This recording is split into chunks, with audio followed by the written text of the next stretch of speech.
Chapter 244. I won't leave you behind. Ning Xuema sighed and promised, "Oh right, don't you know how to fly? Why didn't you jump up again? This place is strange. I can't use my telekinesis." Kirin's voice was a little panicked. Ning Xuema's heart skipped a beat. She secretly circulated the little telekinesis in her body and found that it was empty again. She couldn't sense even a trace of telekinesis. She circulated her inner energy again. Fortunately, her inner energy could still circulate as she wished. There was a horizontal passage on the side of the cave. Ning Xuema and Kirin were hiding in this passage. The entrance to the cave had been completely sealed by the large rock that had rolled in. It was impossible to go back the way they came, so they could only look for another exit. "Let's go. We'll find another exit." Ning Xuema sighed and walked forward. Ever since she came to Tianshu Mountain, it was as if she was fated to encounter all kinds of caves. After escaping one, she would encounter a second one. In the previous cave, she was accompanied by Jiuzun, who was small but had great abilities. Although she was nervous, she wasn't afraid. Now, she only had this crying Kirin by her side. Her future was uncertain. This cave wouldn't have appeared for no reason. It might have something to do with the unknown creature that sucked the demon tiger dry. "Little apple, in here, you must listen to my commands. If I don't let you touch something, you absolutely cannot touch it." Ning Xuema instructed the little Qilin beside her. Yes. Kirin also knew that it had implicated its master again.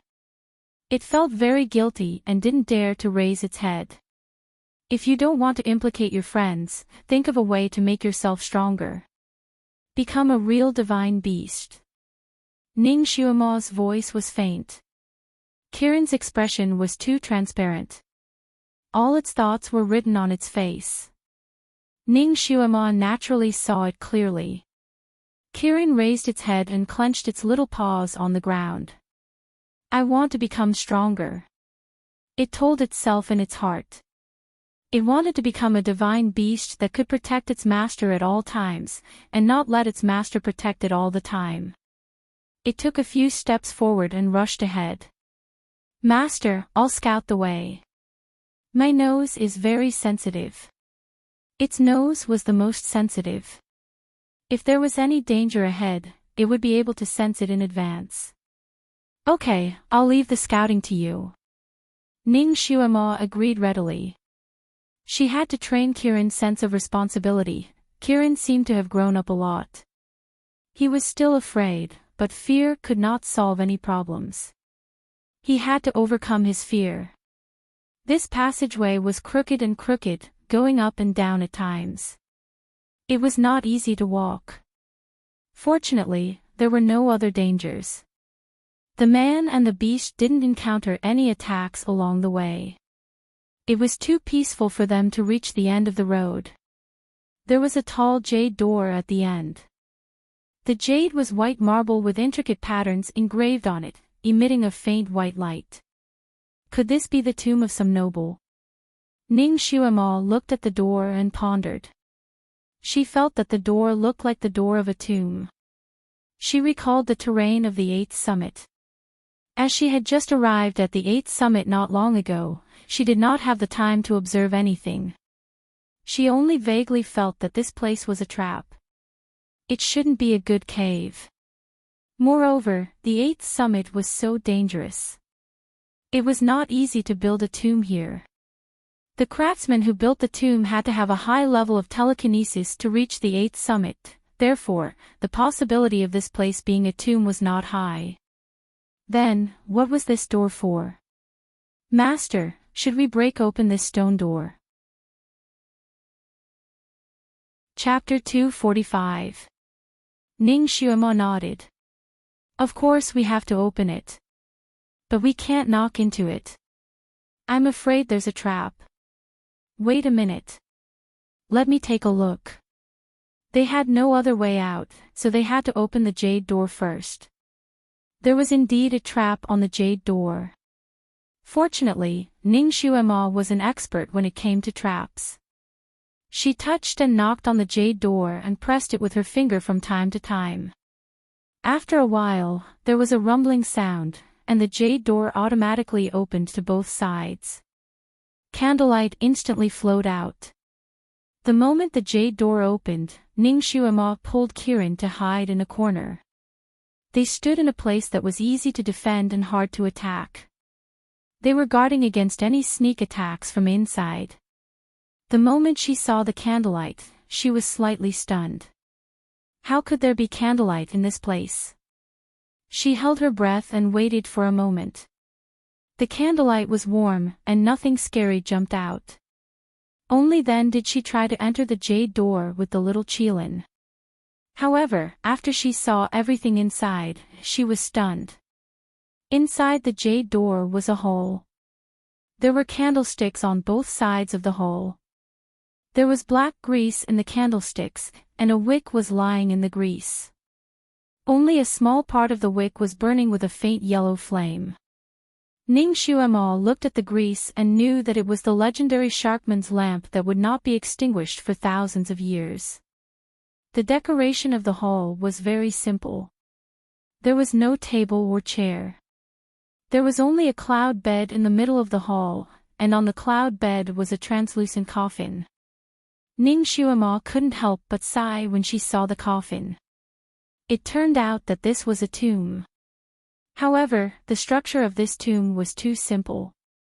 Even the tombs of landowning households were more complicated than this. Her gaze fell on the coffin, and her heart skipped a beat. A crystal coffin. She actually saw a priceless crystal coffin in such a simple tomb.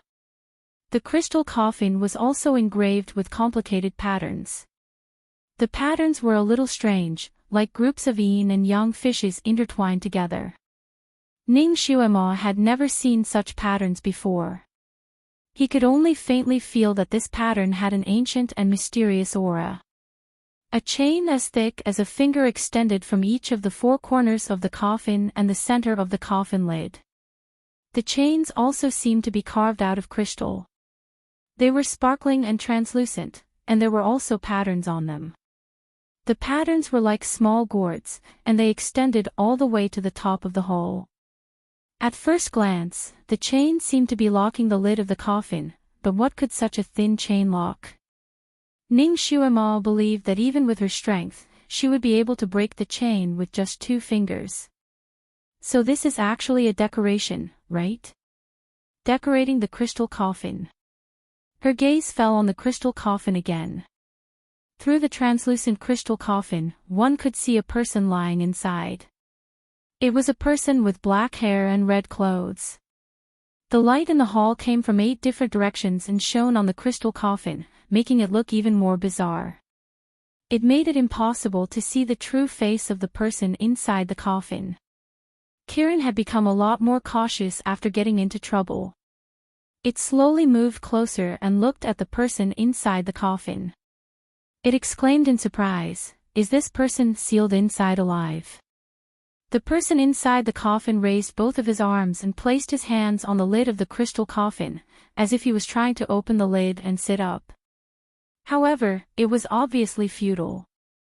This action was forever frozen in place, and no one knew how many years it had been frozen.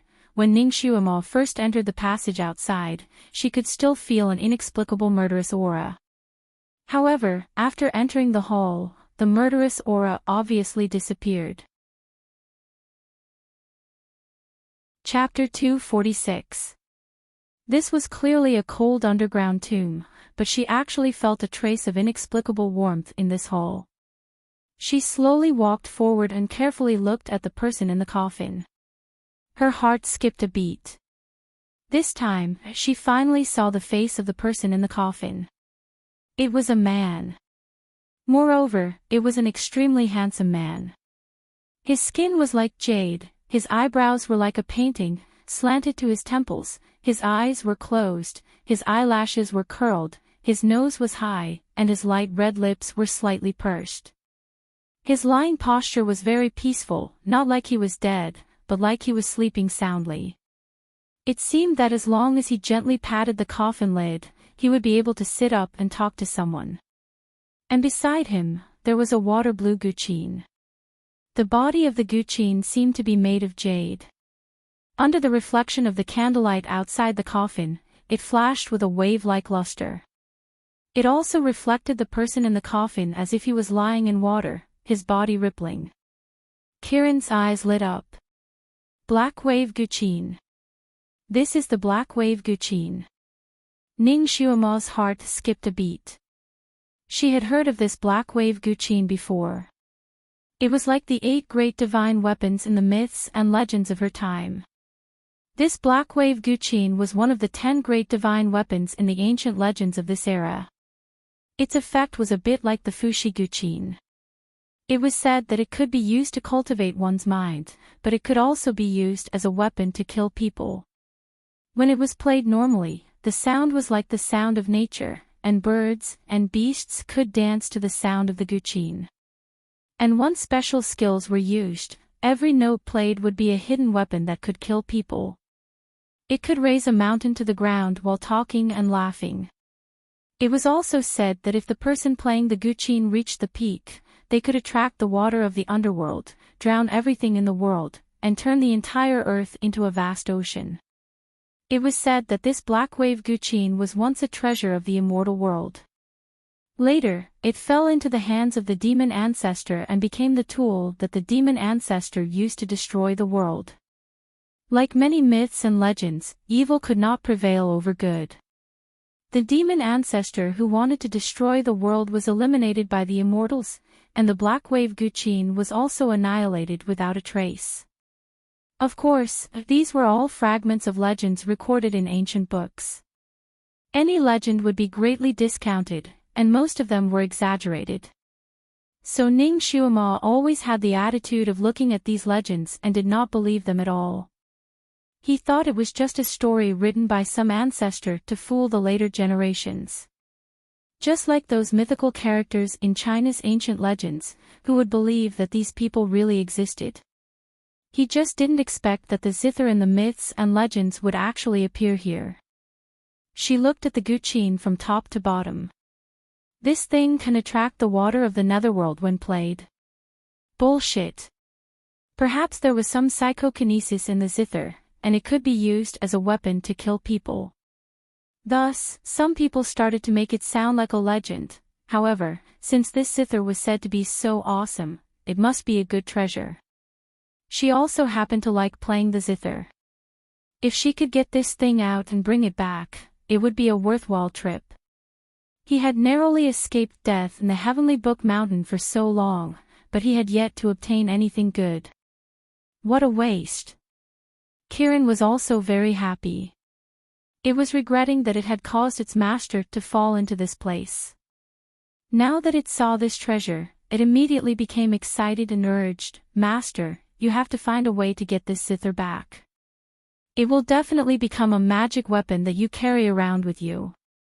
Your skills will also be greatly improved. You can't return empty-handed from a treasure mountain." "All right, I got it," Ning Xuema interrupted. Chapter 247. She was still cautious. She first circled around the crystal coffin to see if there were any inscriptions or something like that. She wanted to know who was inside the coffin. But after circling around twice, she didn't find anything. She stood in front of the crystal coffin for a while and closed her eyes. All the cells in her body were activated to detect the aura around her. The aura around her was very warm and pure. She couldn't sense any danger. Kiran also said, "There's no danger here. There's no evil aura at all. We Kirans are the most sensitive to evil aura. We can sense it even if it's just a little bit." Ning Xuema tapped the coffin lid with her finger, making a crisp sound. "Little apple, do you think the person inside is a dumpling?" "Dumpling?" Kiran didn't understand. "It's a zombie." Red-eyed, green-eyed, the kind that can strangle all living things to death. Ning Xuema told him the zombie movies and TV shows she had seen before. No. Zombies have corpse aura. I can smell it. Kiran's answer was resolute and decisive. Obviously, it knew about zombies. Ning Xuema was finally relieved. She had just circled around the coffin. There weren't any legendary treasures around the coffin that could deal with zombies. For example, ink bucket golden thread, glutinous rice, cross, etc. This meant that the person inside the crystal coffin wasn't sealed as a zombie. The reason why it didn't rot was probably because the crystal coffin was sealed well and the anti-corrosion measures were in place. She could tell just by looking at the zither inside. The zither was so bright, and even the paint on it was flawless. It could be seen that the anti-corrosion technology was high-end. She was an expert in opening mechanisms, but she circled around the crystal coffin 7 or 8 times and still couldn't find a crack to open it. The coffin lid and the coffin body seemed to be one. They were completely fused together. There wasn't a single crack to be found. Kiran was impatient. Master, why don't I bite it open? Although it couldn't use its telekinesis in here, Kiran's body was very strong. Especially its teeth, which were as hard as diamonds. Not to mention crystal, it could even bite a hole in steel. Perhaps because it was a mythical beast, it had been locked underground for more than 1,000 years. Its teeth were still as white as jade, and it didn't have the usual yellowish teeth of a wild beast. Ning Xuema patted its teeth and signaled it to shut up. This was a cultural relic. Although she couldn't take the crystal coffin away even if it was well preserved, she couldn't bear to destroy such an exquisite cultural relic. Therefore, she rejected Kiran's simple and crude method. Instead, she wandered around and adjusted the angle of the surrounding candles from time to time, allowing their light to reflect on the surface. But no matter which angle it was, the light refracted by the crystal coffin was the same, and there was no flaw in it. Kiran squatted beside her and watched her work. It was a little bored and looked at the thin chains on the crystal coffin. It was not allowed to gnaw on the crystal coffin, but it should be fine for it to gnaw on the thin chains, right? It wanted to grind its teeth. It shook its head and wagged its tail as it walked forward. First, it used its claws to pull at the thin chains. The thin chains collided with each other and made a tinkling sound, like a string of wind chimes ringing in the wind. The sound was so nice. Kiran pulled at the chains one by one, and each chain made a different sound. Some were like the gurgling of a stream, some were like the blowing of the wind, and some were like pearls falling on a jade plate. It was addicted to pulling at the chains. Ning Xuema listened for a moment and suddenly had an idea. She looked at the chains. Chapter 248. There were a total of 5 chains, and the zither strings in the crystal coffin also had 5 strings. The sound of each chain was like a musical note. Could it be that these chains could also play some kind of music? She let the little Qilin stand to one side first while she tried to fiddle with these crystal chains. She originally knew how to play the guqin, and at this moment, the sound of these fine chains was so heavenly. Unconsciously, she used these fine chains to play an ancient tune called Homecoming Song. The music sounded in the hole. She felt something in her heart, and when she played, she couldn't help but think of her hometown, the friends, and the family she would never see again. This song was originally somewhat sorrowful, and when she played it in such a state of mind, it became even more sorrowful. Each note seemed to be alive as it wandered around the hall, circling around. The surrounding candlelight swayed with the notes, as if they were dancing to the music. When the song ended, Ning Xuema heard a sobbing sound. She looked up and saw that Kiran's big eyes were tearing up, and it was crying like a tearful Qilin. The corner of her mouth twitched. Kiran was too emotional. She raised her hand and rubbed its head. Why are you crying? Little Qilin said, I miss my father and mother. Ning Xuemo was speechless. You haven't seen them. You still miss them. I miss them because I haven't seen them. They must be the people who loved Little Apple the most in the world. It's a pity that they died early. Master, where are your parents? Ning Xuemo sighed. She was an abandoned child in her previous life. It was said that she was abandoned by the roadside when she was born and was picked up by her adoptive parents. Her adoptive parents were very good to her, and they loved her as if she was their biological daughter. She was also very hardworking, and her IQ was ridiculously high. When she was in school, she skipped grades and went to university at the age of 12. She was chosen by the National Bureau of Intelligence, and they wanted to recruit her to become an agent. But at that time, she was not interested in being an agent. The National Bureau of Intelligence tried to recruit her several times, but she rejected them all. If it wasn't for that accident, she might not have been able to become an agent in this life. And that accident also caused her to lose her only family in the world. While she was studying abroad, her parents were assassinated at home. Her world collapsed in an instant. Later, she found out that her parents were also secret agents who had been assassinated by assassins sent by country. In order to avenge her parents, she finally agreed to join the National Bureau and began to undergo a series of special agent training. After 5 years of hard work, she finally grew up and gradually became the leader of her group. Of course, she also finally found the killer who killed her parents and avenged her parents. Once you stepped into the Secret Service industry, it was a lifelong commitment. It was impossible to quit halfway. She also had friends, comrades, and subordinates in the Secret Service team. Her relationship with them was like family. It was a pity that he couldn't see them anymore. Speaking of which, it was strange.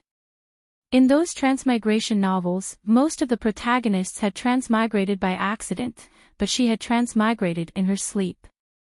When she woke up, she had arrived in another world and could not return. In her previous life, her parents had passed away when she was 12 years old. In this life, her parents had passed away when she was 8 years old. Whether it was in her previous life or in this life, she was a tragic child. She was destined not to grow up under the care of her parents. Her life experience was somewhat similar to Kirin's, but she was much luckier than Kirin. At least she had tasted the love of a father and a mother. Chapter 249. She had a similar background as Kirin, but she was much luckier than Kirin. At least, she had experienced the love of her parents and remembered how they looked like. Kirin, on the other hand, was much more pitiful. It didn't even know how its parents looked like. She patted Kirin's horn again. My parents passed away a long time ago. We're both in the same boat. Kirin immediately rubbed its horn against her body. Then we'll depend on each other in the future. It suddenly had an epiphany and looked at her with its big eyes.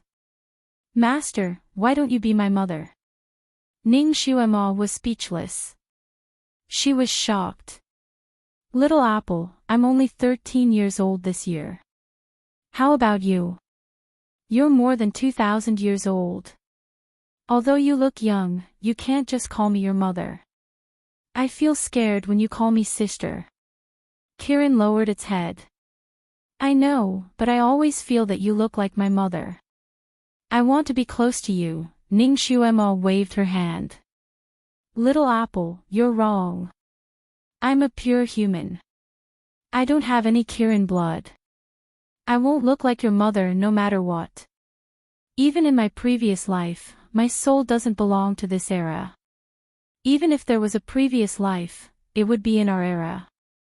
I won't be reincarnated as a Kirin in this world. My mother isn't a Kirin. My father is. Kirin argued. Then what is your mother? Kirin is a hybrid.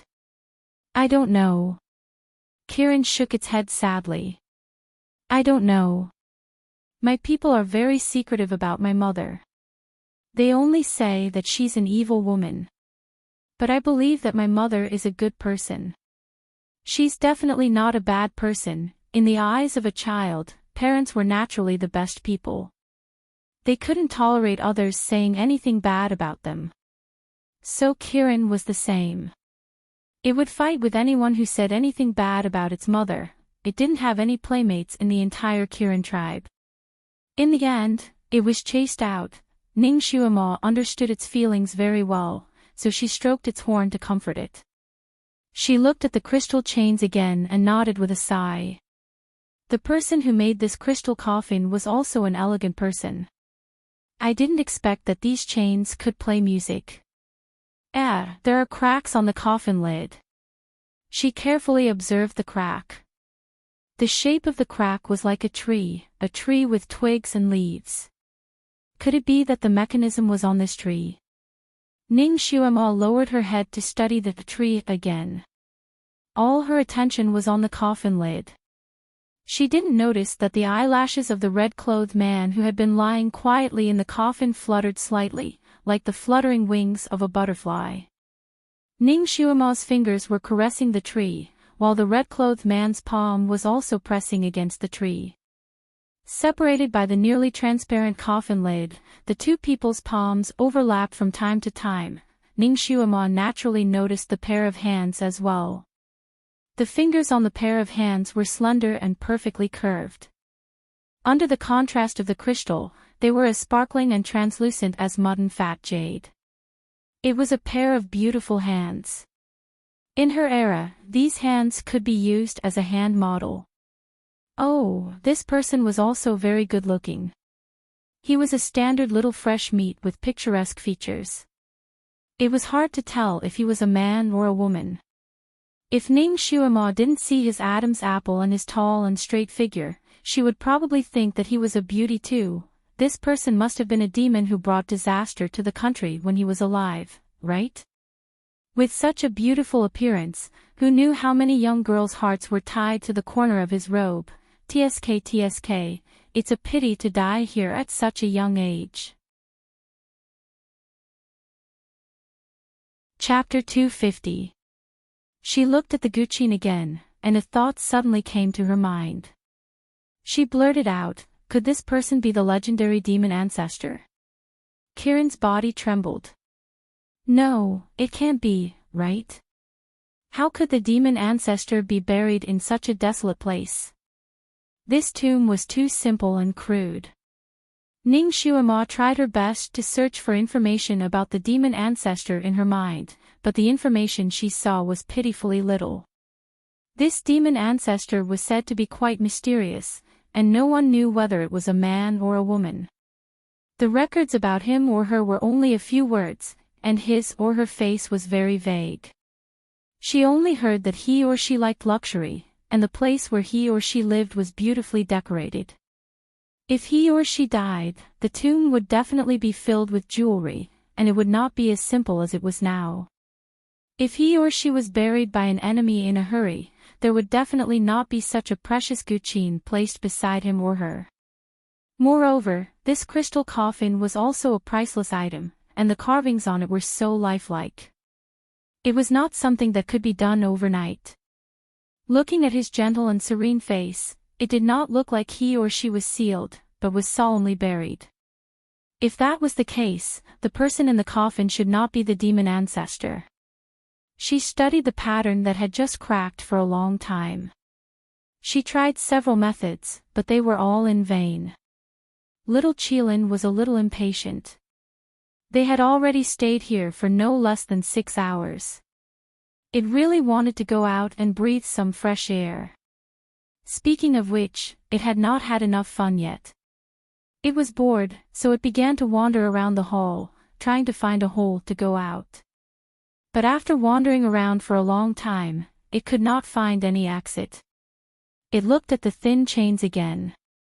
Could there be some kind of exit mechanism at the top of the thin chains? With a press of its foot, it leaped into the air and flew towards the top of the dark hole. The top of the hall was very high. Fortunately, Kieran's jumping skill was very high, so it reached the top in a few seconds. The top was a smooth arc, but the chains went through the arc and reached outside. It did not know where they led to. There was no place to stand on the ceiling, so Kieran grabbed the crystal chain with all four of its claws. The crystal chain shook and made a series of clanking noises. This chaotic ringing without any rhythm was definitely unpleasant to the ears. The little Qilin was afraid that Ning Xuema would find it noisy, so it hurriedly bit the crystal chain that made the loudest noise. Bang! With a loud sound, its indestructible teeth bit the crystal chain. It thought that it could break the crystal chain, but it didn't expect that the crystal chain didn't break. Instead, one of its small fangs sank into the crystal chain. It tried to pull out the tooth, but it didn't expect that the tooth would hurt as if it was cut by a knife. It was so painful that it let out a low cry, and then it found a very strange situation. A line of blood flowed down from the crystal chain that was bitten by it. Oh no! Its teeth were bleeding. No, this strange crystal chain was sucking its blood. Little Apple was a water Qilin. Just like other Qilins, although it had a lot of water in its body, it didn't have much blood. Qilin blood was very precious. One drop could bring a dead person back to life. Therefore, although Kieran often cried, its tears were not valuable, but it was never willing to bleed. At this moment, it saw the line of blood in the crystal chain meandering down like a snake. It was frightened and couldn't help but shout, "Master! Master!" Ning Xuema was studying the mechanism tree on the crystal coffin, so she didn't notice what the naughty Kieran was doing.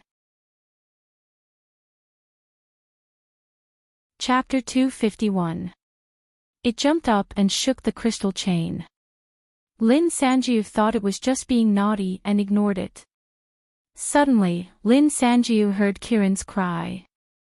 She looked up and was shocked to see blood flowing down the crystal chain. Lin Sanjiu jumped up and climbed up the crystal chain in the blink of an eye. Seeing Kieran's appearance, Lin Sanjiu was both angry and amused. "Why did you bite it? Master, quickly break this damn chain. It's sucking my blood." Kieran's four claws were shaking. "Who told you to bite it?" Ning Xuema patted its head.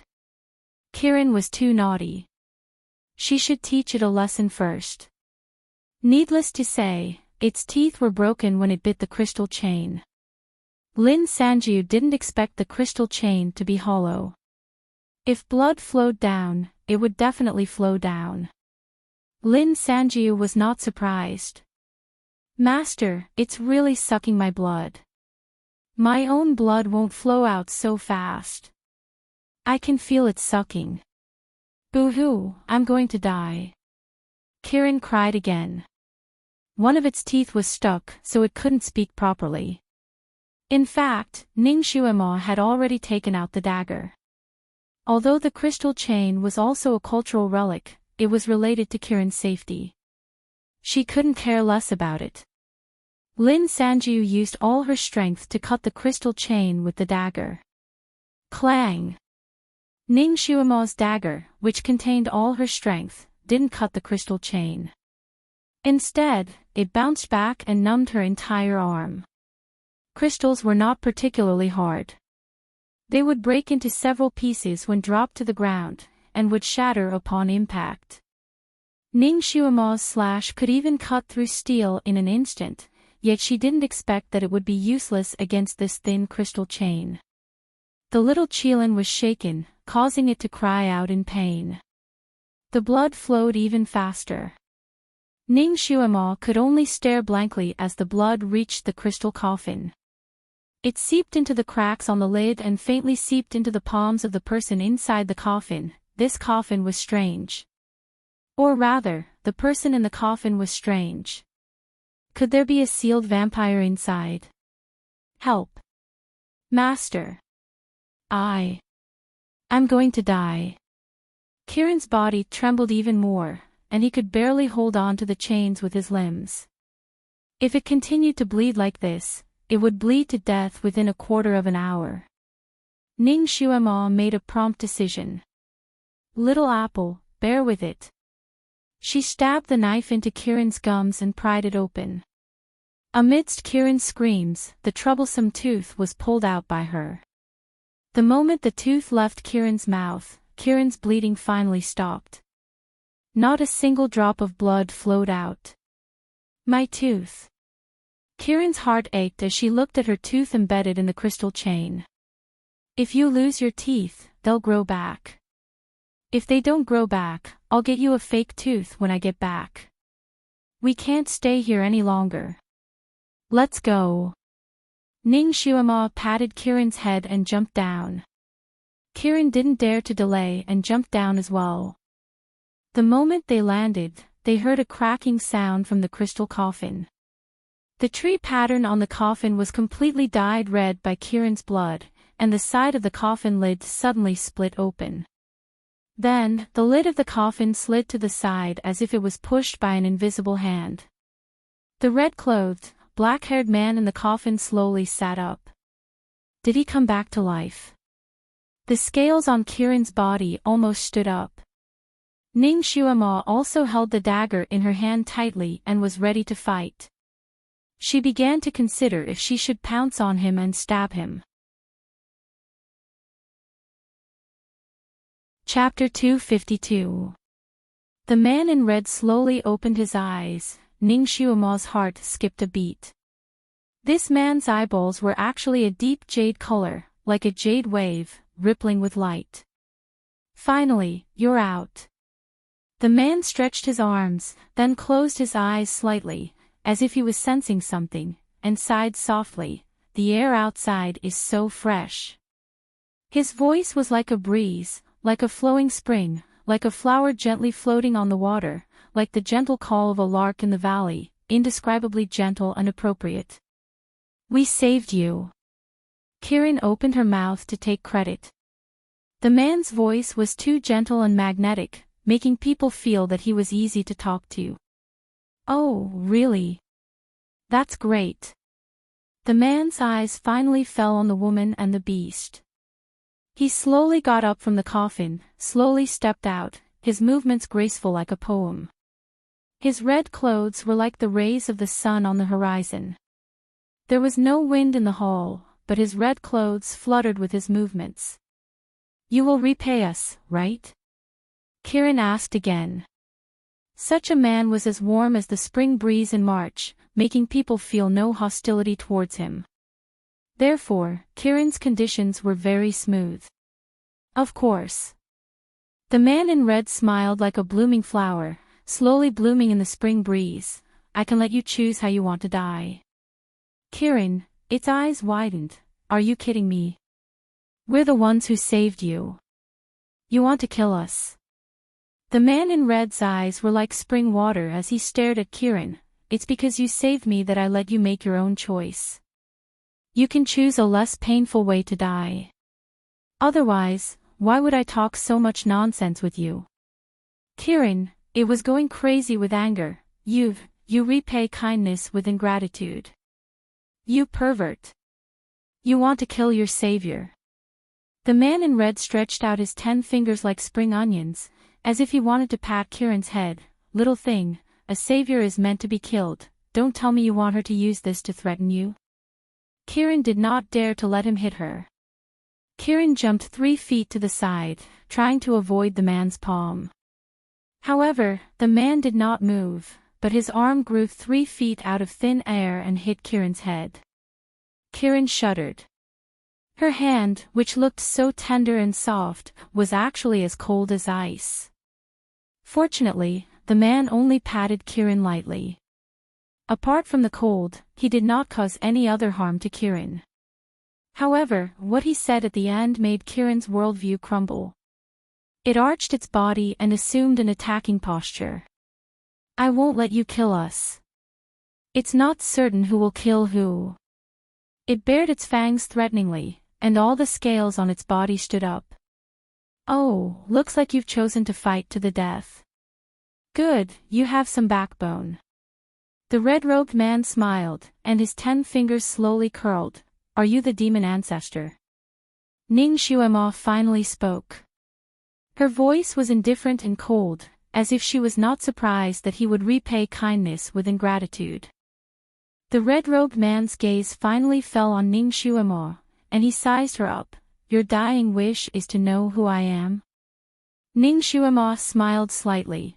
I think you don't know who you are either. Her gaze swept across the crystal coffin.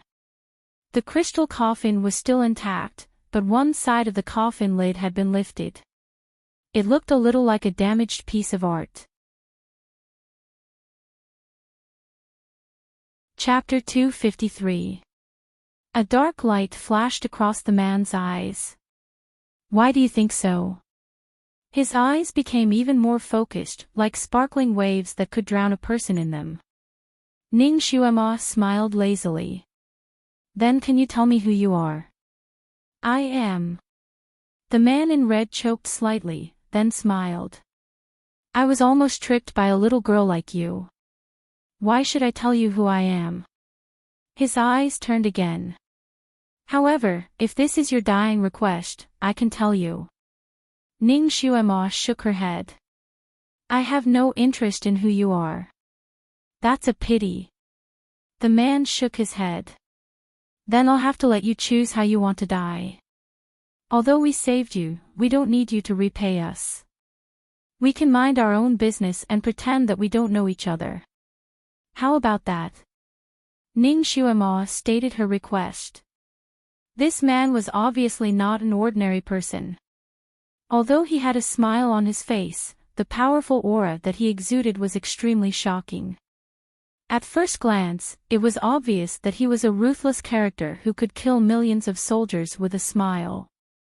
It was obviously not wise to go against such a person, so Ning Xuema began to retreat in order to advance. No. The man shook his head. Then you'll break my vow. What vow? Ning Xuema began to have a bad feeling. The man in red slowly walked in front of the crystal coffin, and his slender fingers gently touched the lid of the coffin. All right, in order to let you know when you die, I'll tell you. I've been trapped in this crystal coffin for at least 2,000 years. When I found out that I was trapped in here, I made a promise in my heart that if anyone saved me in the next 1,000 years, I would give them countless treasures and make them the richest person in the world. However, no one came to save me. Ning Xuema, the man in red, sighed again. 1,000 years passed, so I made another promise. If anyone could save me in the next 1,000 years, not only would I give them countless treasures, I would also give them the most respected position. I would treat them as my master and listen to their orders. Unfortunately, no one came to save me. However, after another 1,000 years, you became angry and swore that if anyone saved you, you would kill that person. You only let him choose how to die. Ning Xuema continued on his behalf. A hint of surprise flashed through the red-clothed man's eyes. Not bad. Little girl, you're really smart. You actually guessed it. Ning Xuema secretly rolled her eyes. What was so hard to guess? This guy was obviously copying the legend of the magic bottle from a foreign fairy tale. When he was a child, he had only seen the fairy tale as a joke.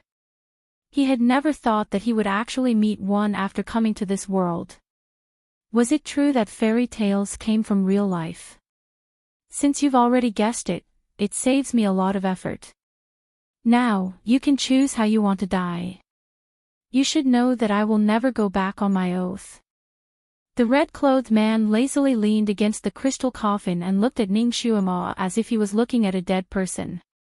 Ning Xuema was also looking at the crystal coffin. She couldn't help but curse in her heart. How good would it be if this guy was also trapped in a bottle? Then, she would have a chance to trick him into entering the bottle again and seal this scourge forever. Now that he was in a crystal coffin, even if she tricked him into entering the coffin again, she wouldn't be able to seal him again. What should she do? What should she do? She quickly thought of all kinds of ways to escape, but she couldn't think of a perfect plan. Chapter 254.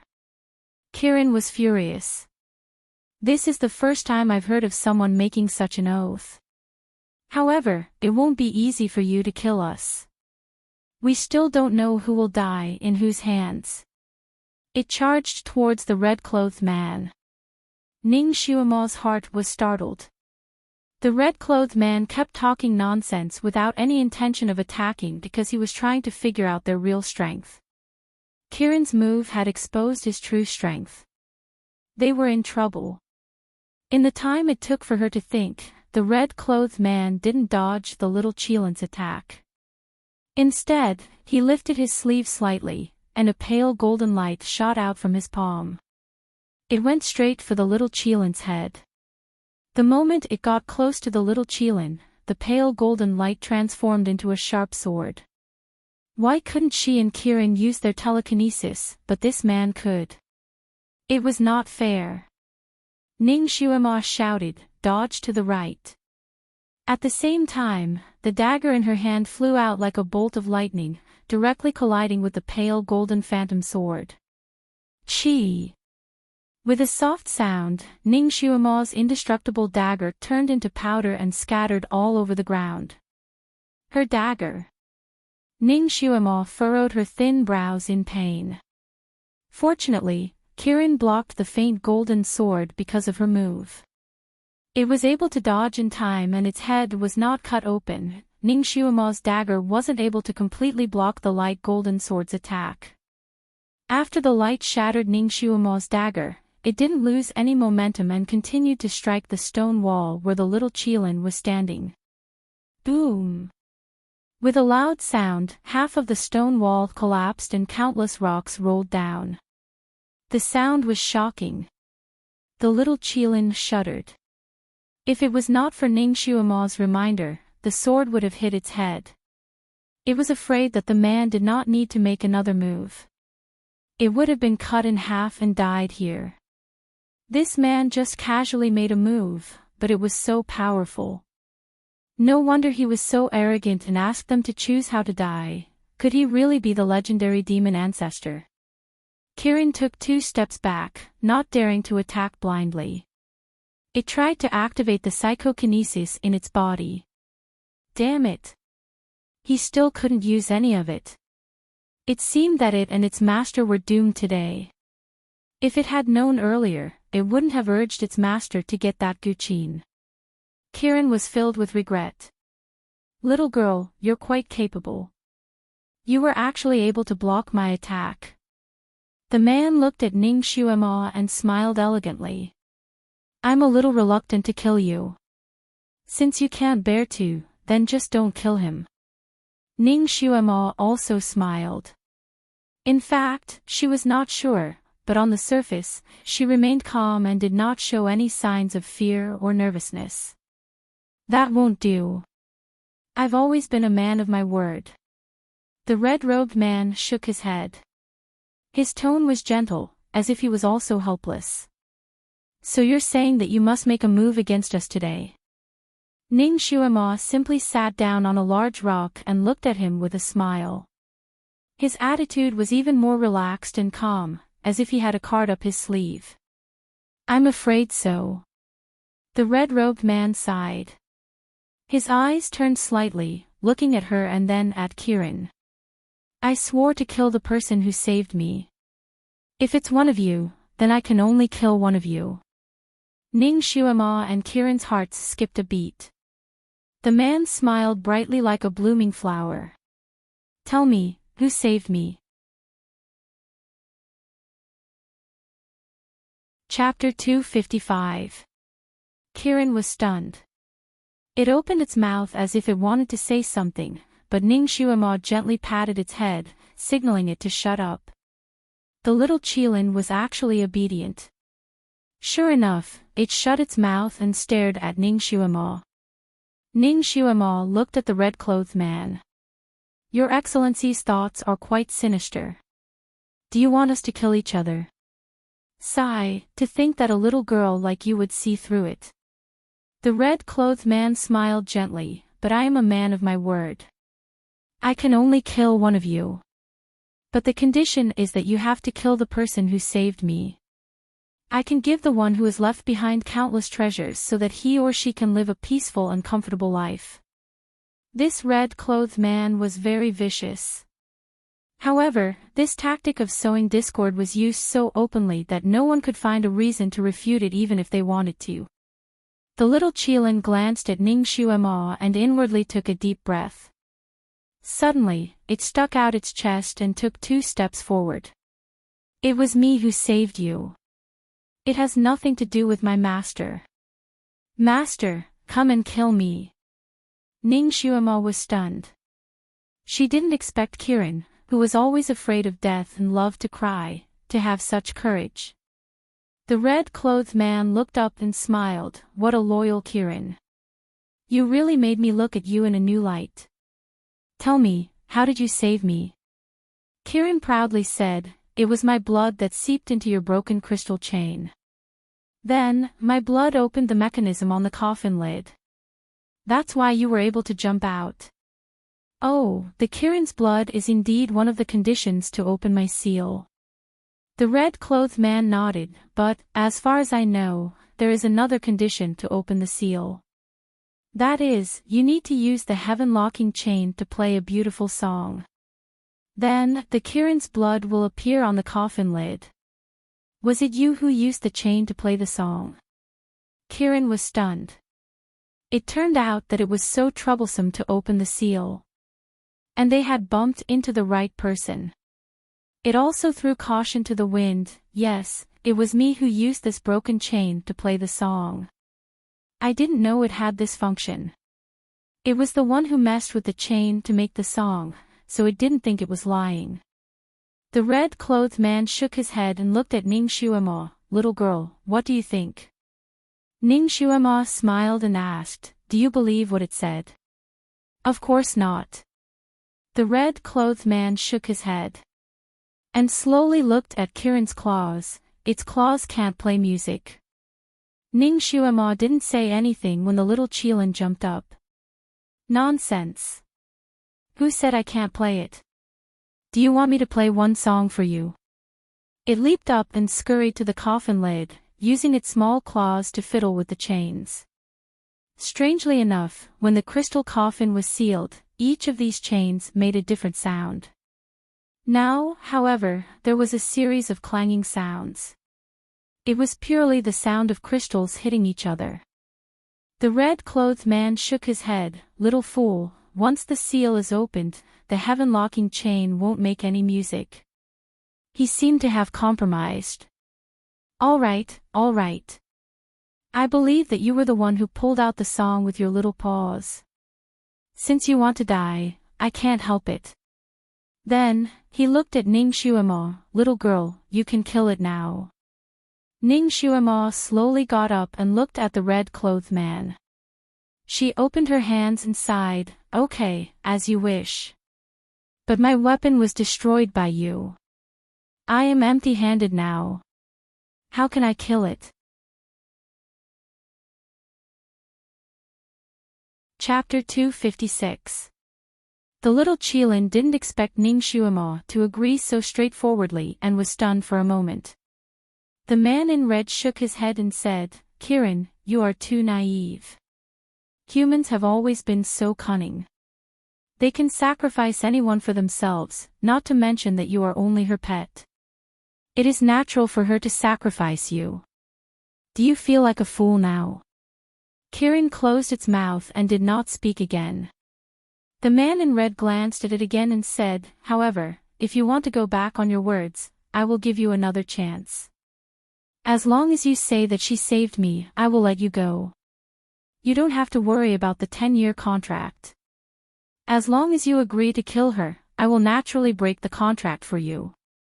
So, even if she dies, you will not die. This man was obviously good at grasping people's weaknesses. He was very good at using psychological tactics. With just a few words, He could make the other party suspicious of each other and be on guard. If Kirin's mind was slightly weaker, it would be instigated to turn against Ning Xuemo. This was the man in red's goal. He liked to see partners who had been through life and death together become enemies. When the man in red was talking to Kirin, Ning Xuemo did not say anything. She only listened with a smile. Kirin looked at Ning Xuemo, who was smiling at it. Ning Xuemo's warm smile comforted it for no reason. It reminded it of its mother for no reason. It made up its mind and raised its head again. It shouted at the man in red, "You don't have to talk nonsense."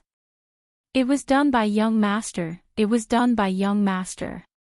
Although I regret saving you now, I will take responsibility for what I did. I will not implicate master." "Stupid." The man in red spat out 2 words. A pale golden light flashed in his palm and a long sword instantly formed. "You can use this sword to kill it." He raised his hand and the sword fell into Ning Xuemo's palm.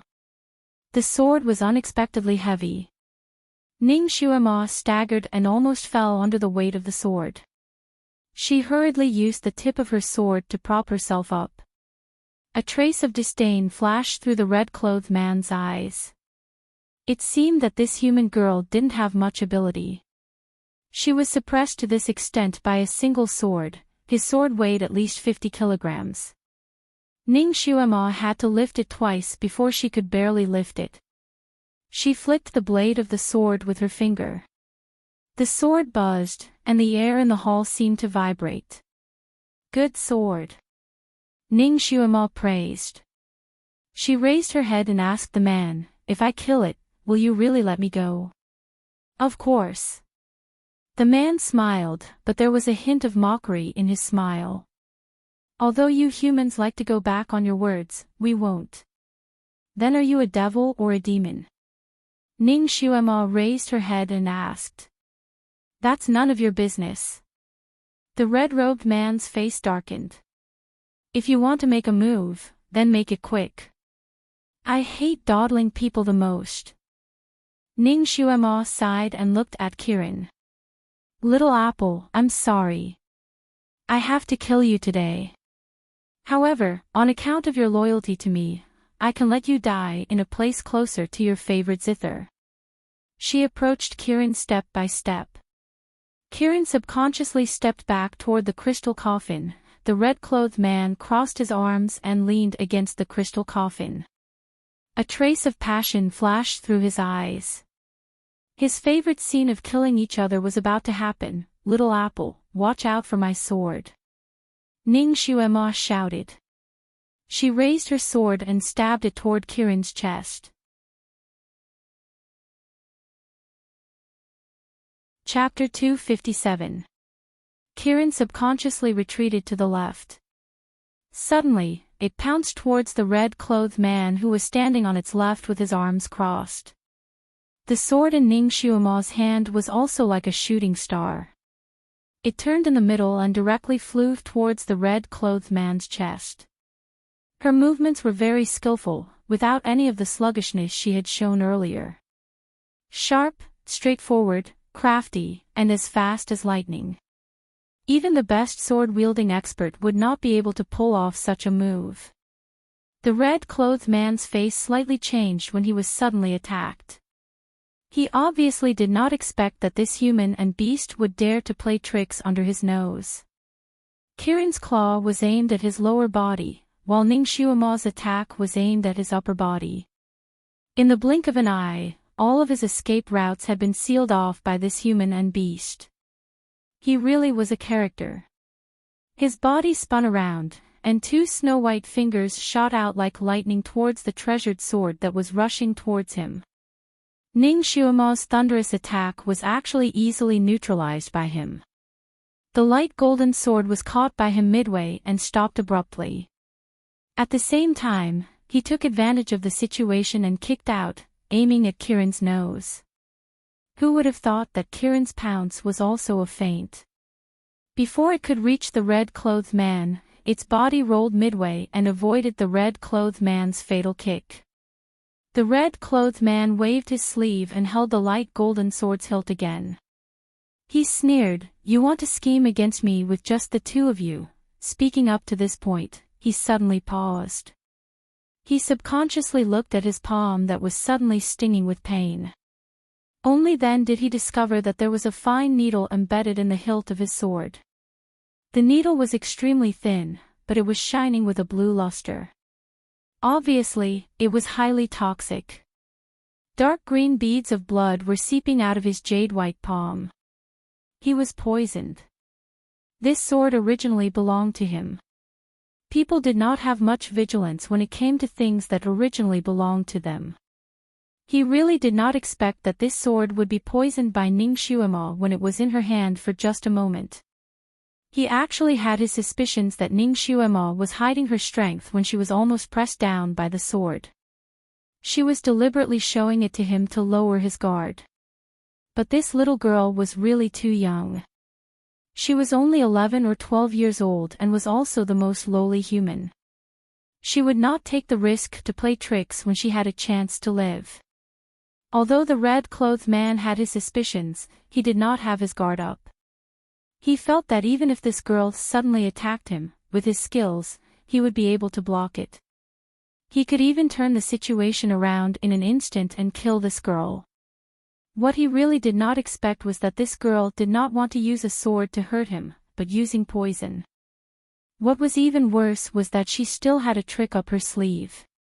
And it was this last trick of hers that made his body suddenly stop.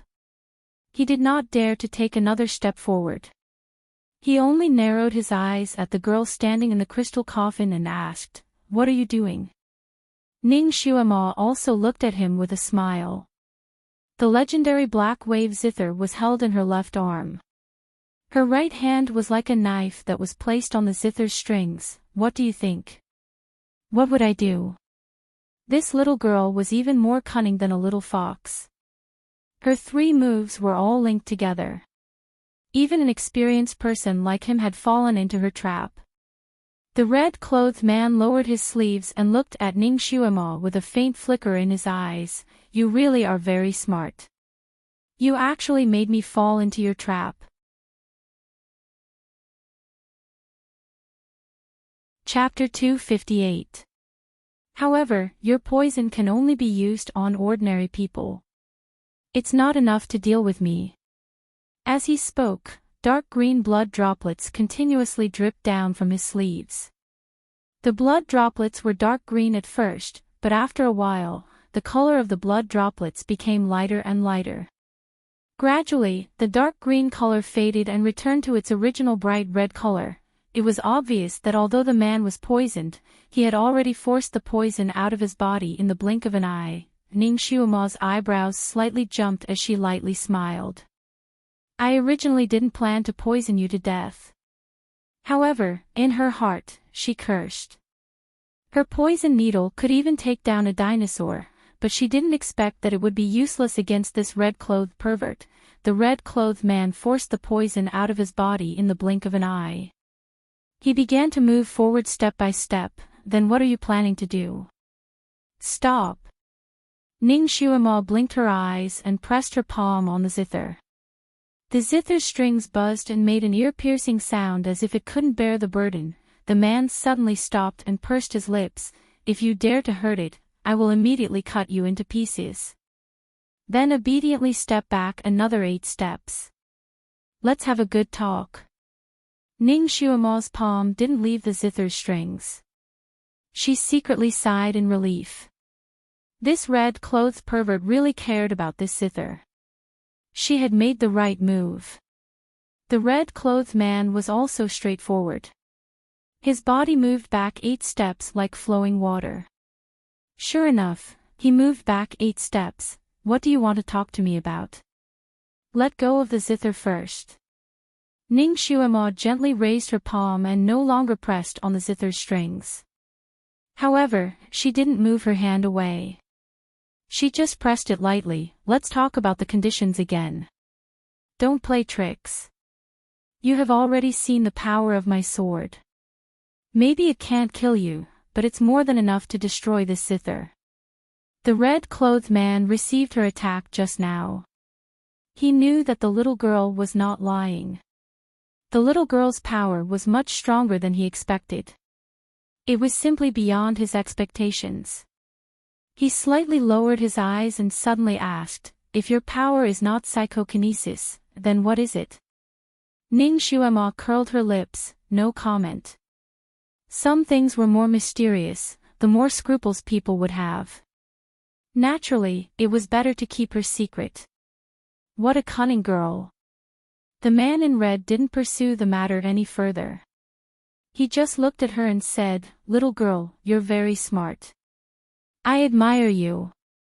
His pair of dark green eyes seemed to be sparkling. When he looked at her like this, she felt as if she was surrounded by his gentle gaze. Kirin had been standing beside Ning Xuema the whole time.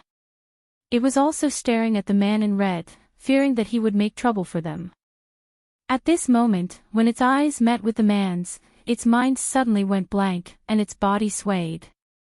Ning Xuema's foot directly stepped on one of its front paws. Kirin felt refreshed from the pain. It glared at the man and said, "Hypnosis. Despicable." He no longer dared to look into the eyes of the red-clothed man. The red-clothed man raised his eyebrows slightly as a trace of surprise flashed across his eyes. His eyes were born with the ability to hypnotize people. Thousands of years ago, countless people had been hypnotized by him and died in his hands. Who would have thought that this little girl was not affected by his hypnosis at all and even had the strength to kick her companion awake? This little girl was not simple at all. "Why are you not affected by my hypnosis?" The red-clothed man immediately asked the question in his mind. Ning Xuema had dimples on her cheeks. This time, she simply didn't answer. She just smiled. Chapter 259. No comment again. The man in red looked at her. "You're so smart." Ning Xuema praised him. Of course, she wouldn't tell him that she was a secret agent and had been trained to resist hypnotism. The man in red was speechless. This little girl's words were watertight. Moreover, all of her energy had been focused on the zither. As long as he made the slightest move, he believed that with this little girl's ability, she would definitely be able to destroy the zither before he killed her. This little girl had really grasped his weakness. He sighed. "Okay, what do you want to talk to me about? You want me to let you go?" Ning Xuema smiled. "You're quite smart. It's easy to talk to smart people. However, you're only half right. I have other conditions. If you don't agree, I'll die with your zither." The man in red secretly gritted his teeth. "What other conditions do you have? Tell me all of them." Ning Xuema was also very straightforward. Her conditions were very simple and very practical. First, you must truly release the two of us. Not a single hair can be missing. Second, you have to open a path to the outside and send us back to the surface. Third, you have to swear that you'll never harm us in this life. If you break your promise, you'll be locked in the crystal coffin for another 20,000 years. The people in this world seem to value oaths a lot, so she simply said the most vicious thing. The man in red was speechless. The elegant smile on his face finally disappeared. "Little girl, you're too greedy. Aren't you afraid that if you force me into a corner, I'll use this zither to kill you?" Ning Xuema pursed her lips. "Oh, I'm so scared. I'm really scared that my soul will be destroyed. However, if you don't make this promise, you'll still harm us when we return to the surface. At that time, I'll still die. Instead of dying a miserable death, it's better to have this black wave zither as a companion now. It's not too bad to be destroyed together with the divine artifact." She plucked a string with her little finger and plucked it. The sound was like splitting silk. She controlled her strength just right. If she used a little more strength, the string would break. If he didn't use enough strength, he wouldn't be able to achieve such a shocking effect. The little Qilin was startled by this sudden sound and shook its head. The red-clothed man's expression changed. His heartstrings seemed to have been plucked by Ning Xuemo. He clenched his fists again. You! The smile on Ning Xuemo's face disappeared. She said coldly, my patience is limited. I'll count to 3. If you still don't agree, I can only live and die with this Qin. 1. The red-clothed man's expression changed several times. He was actually being threatened by a little girl. In the end, he didn't dare to take the risk. He took a deep breath and said, all right, I agree. Ning Xuemo didn't buy it. Then swear it first. The red-clothed man could only swear according to her oath. After that, he gritted his teeth and looked at Ning Xuemo. Now you can rest assured, right? Give it back to me. Ning Xuemo smiled sweetly at him. You're a straightforward person. I like it. You can open the passage to the surface and send us up. Then, it'll be perfect. This little girl really didn't want to be taken advantage of. The red-clothed man was so angry that his teeth itched. However, there was nothing he could do. He waved his sleeve and a wave of pale golden light hit the top of the hole.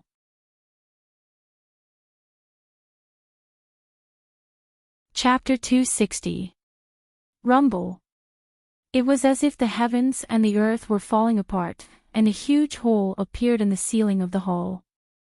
The ceiling was originally filled with rocks, but under the effect of the golden light, the rocks pushed each other to the sides, and the hole extended upwards layer by layer like a whirlpool. A quarter of an hour later, the ceiling suddenly lit up, and the long-awaited sunlight was revealed. At this moment, it was obviously night outside. Looking up from the hole, they saw a dark blue sky with a few stars shining in the sky. Kirin suddenly shouted, Master, my telekinesis has recovered.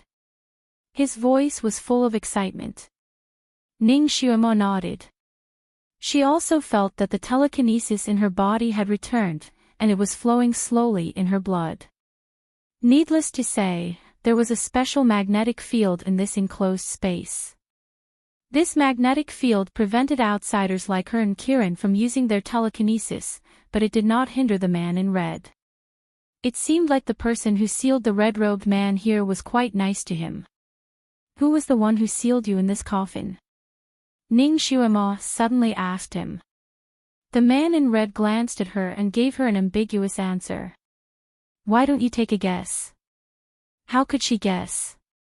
She did not know the history of 2,000 years ago. She smiled. Actually, the person who sealed you was quite nice to you. He did not want to kill you completely. The man in red froze, and his eyes flickered. How did you know? I guessed. Ning Xuemo answered straightforwardly. She used her finger to point at the crystal chains. These hollow chains lead to the ground, right? It is these chains that suck the flesh and blood of passing animals on the ground, and then flow back to your body, so that you will not starve to death without eating for thousands of years. She had already seen the skeleton of the demon tiger above, and it was right next to these chains. At that time, these chains did not appear on the ground because of a special spell. Now, the hole opened from the inside, and it happened to be right next to the chains. Therefore, Ning Xuemo immediately deduced the real purpose of these chains after a glance.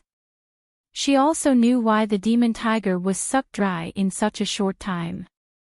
The man in red's curly eyelashes trembled, and his pale lips slightly pursed. He looked at his palms, which were pale pink, and it was no different from thousands of years ago. He sighed faintly. Maybe you are right. She does have some feelings for me. But that's not what I want. His handsome face showed a touch of bleakness and sadness. Him. Or her. Is the person who sealed you a man or a woman? Ning Xuema was curious. The man in red was as elegant as a poem, and he was sinister and vicious. He always smiled, and his true emotions were not exposed. It was rare to see him with such a sad expression. This aroused Ning Xuema's curiosity, and she could not help asking. The man in red's face, and then he smiled. Are you curious? Or do you want to find her and ask her to seal me again? Ning Xuema yawned. You think too much. I have never heard of anyone who has lived for more than 2,000 years, except for the God Emperor of this continent. She suddenly looked him up and down. You were not sealed by the God Emperor, were you? The God Emperor. The man in red raised his eyebrows. What is he?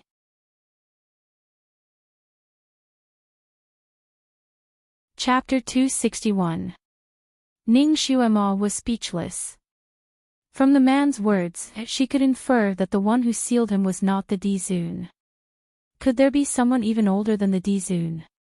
You've never heard of the Dizun? Ning Xuema asked tentatively. Who is he? Should I have heard of him? The man in red asked back. Ning Xuema's heart skipped a beat. The man in red had been sealed here for more than 2,000 years, so he did not know about the famous people in the outside world. In other words, the Dizun did not exist when the man in red walked outside more than 2,000 years ago. So, the Dizun was at most 2,000 years old. Compared to the evildoer in red, he could only be regarded as a rising star. He is the most powerful person in the continent now.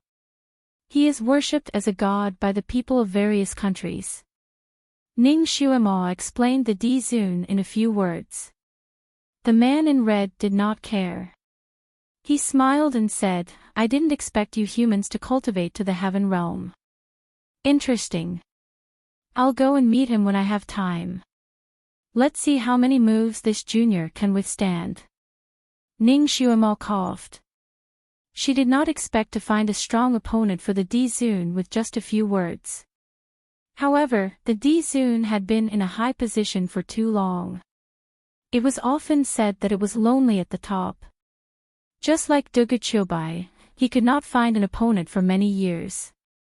How lonely must his life be? Now that she had found an opponent for him, maybe it would add some color to his lonely life and make his life more meaningful. However, what if this evildoer in red was more powerful than the Dizun?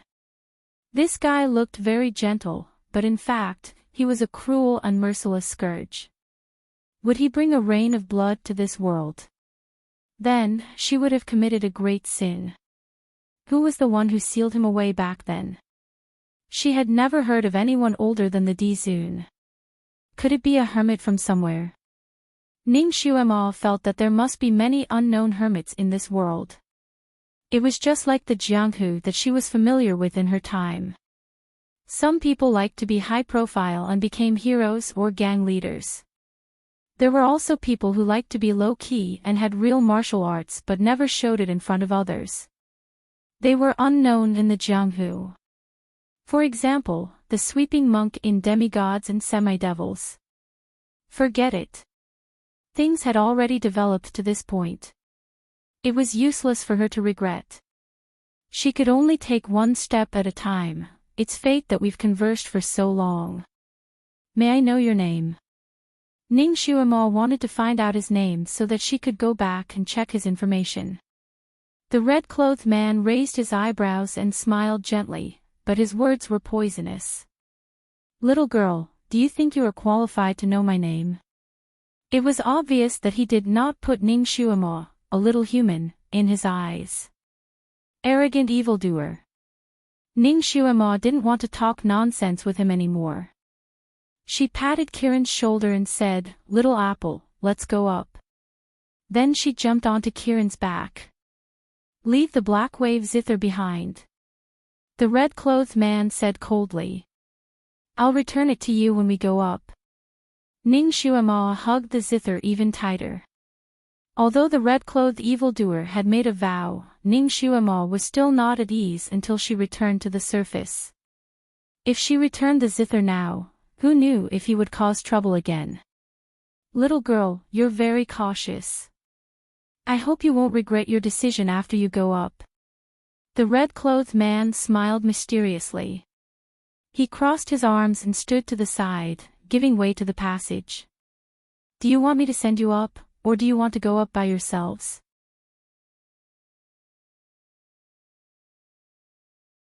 Chapter 262. Let's go up by ourselves. Kirin interrupted. Now that it had recovered its psychokinesis, it would not take much effort to get out of the cave. Kirin stomped on the ground with its 4 hooves and jumped up 30 to 40 feet high. When it was about to run out of energy, it kicked off the stone wall and jumped up a few more feet. The man in red had no intention of playing tricks. He crossed his arms and said, "Be careful. It's okay if you fall to your deaths, but don't break my guqin." What a freak. Ning Xuema wanted to smash the guqin in her arms on his head. She smiled on Kirin's back. Then you must bless us so that we don't fall. If I fall, I will definitely use this guqin as a cushion. Ning Xuema did not expect that she would be ambushed after she escaped from the strange cave safely with Kirin on her back. This ambush was not launched by the red-clothed man, but came from all directions. She and the little Qilin had just landed on the ground, but before they could even stand firm, they heard a whistling sound. Following that, 2 rays of light and a type of magic tool came crashing down on her. Ning Xuema was gobsmacked. Right now, apart from the zither, she didn't have any other weapon that could block the attacks. She could only turn around and hide under the little Qilin's belly, avoiding the attacks of those magic tools. Little Qilin was suddenly attacked and was startled. It reacted quickly and immediately opened its mouth to spit out a green drizzling water wall to protect its body. 2 of those attacking rays and magic tools smashed into the water wall, and the little Qilin dodged the last one with lightning speed. The water wall swayed, and even the little Qilin's body swayed along with it. It was very obvious that the power of those 2 rays of light wasn't small, causing the little Qilin to feel somewhat strained.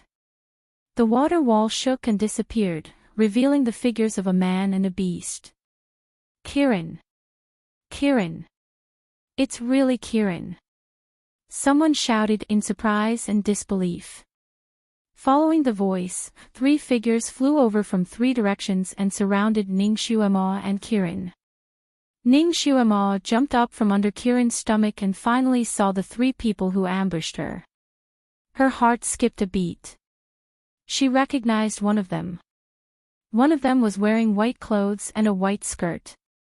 She was beautiful and cold. She was the disciple of Bright Reverence Religion, Zhong Rushuang. The other 2 were wearing white robes with bird feathers embroidered on their collars. They were obviously disciples of Bright Reverence Religion. These 3 people were 2 men and 1 woman. The man was handsome and free and easy while the woman was as beautiful as a flower. It seemed the rumors were true. Bright Reverence cult and Sun Moon sect were similar. Not only were their disciples martial arts high, they were also outstanding in appearance.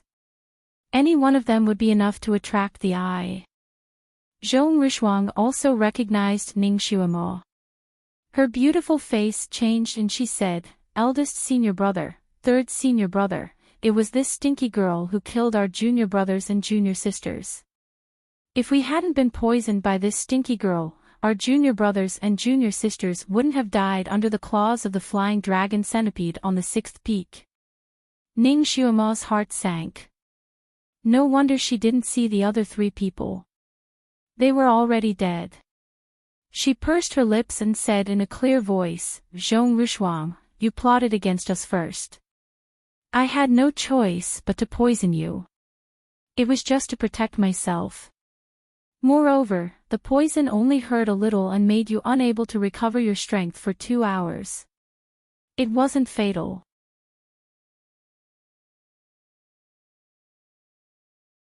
Chapter 263. You only need to rest here for 6 hours and you will be able to recover. I clearly told you this before I left. You didn't do as I said and lost your lives for no reason. What does that have to do with me?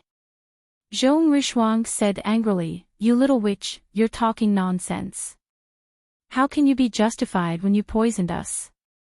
If you didn't poison us, why would my 3 junior brothers and sisters suddenly lose their strength during the fight? You lost your strength during the fight because you were poisoned by the flying dragon centipede. Don't blame others for your own incompetence. Ning Xuemo replied bluntly. Her eyes narrowed again. Zhong Rishuang, you're just making up excuses to take revenge, aren't you? Have you forgotten the oath you swore? Zhong Rishuang's expression changed slightly. I didn't want to take revenge on you, then why are you and your senior brothers stopping me now? You can't be here to catch up, right? Ning Xuemo interrupted her coldly. Or have you forgotten the oath you swore? Do you want me to repeat it for you? You've broken the oath. Aren't you afraid that your master will take the oath? Zhong Rishuang was choked by her words. Her face turned green and white. You. Don't talk nonsense. We didn't know you were here. We heard strange noises and came to take a look. We didn't expect a little girl like you to come out of here. She looked at Ning Xuemo suspiciously and finally seemed to realize what was wrong. Oh right, where's number 2? How did you come to the 8th peak by yourself? That's impossible. She turned to her 2 senior brothers and said, Senior brother, 3rd senior brother, this little girl is a psychic trash. She has a lot of tricks up her sleeves. How did she appear here? With her martial arts, it's impossible for her to get here. Her senior brother looked to be about 27 or 28 years old. He was handsome and calm, and his bearing was quite calm. He glanced at Ning Xuemo and said indifferently, There must be a demon behind this. This little girl is probably a demon.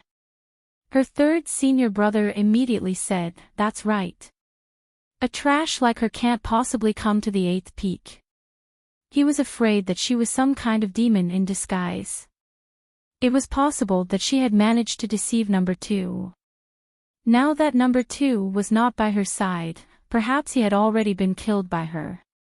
We righteous sects take it upon ourselves to subdue demons and exterminate devils. Since we've encountered such a monster, we have to exterminate it. Zhong Rishuang's eyes lit up. She snorted coldly at Ning Xuemo. That's right. Since he had seen a demon, how could he not get rid of him? Little demoness, I'm not here to seek revenge from you. I'm here to exterminate the devil and defend the Tao. The 3 of them finally found a reason to get rid of Ning Xuemo, and it was so open and aboveboard. They didn't want to be polite anymore, and each of them took out their weapons. Ning Xuemo lightly clapped her hands, giving them 3 claps. Not bad.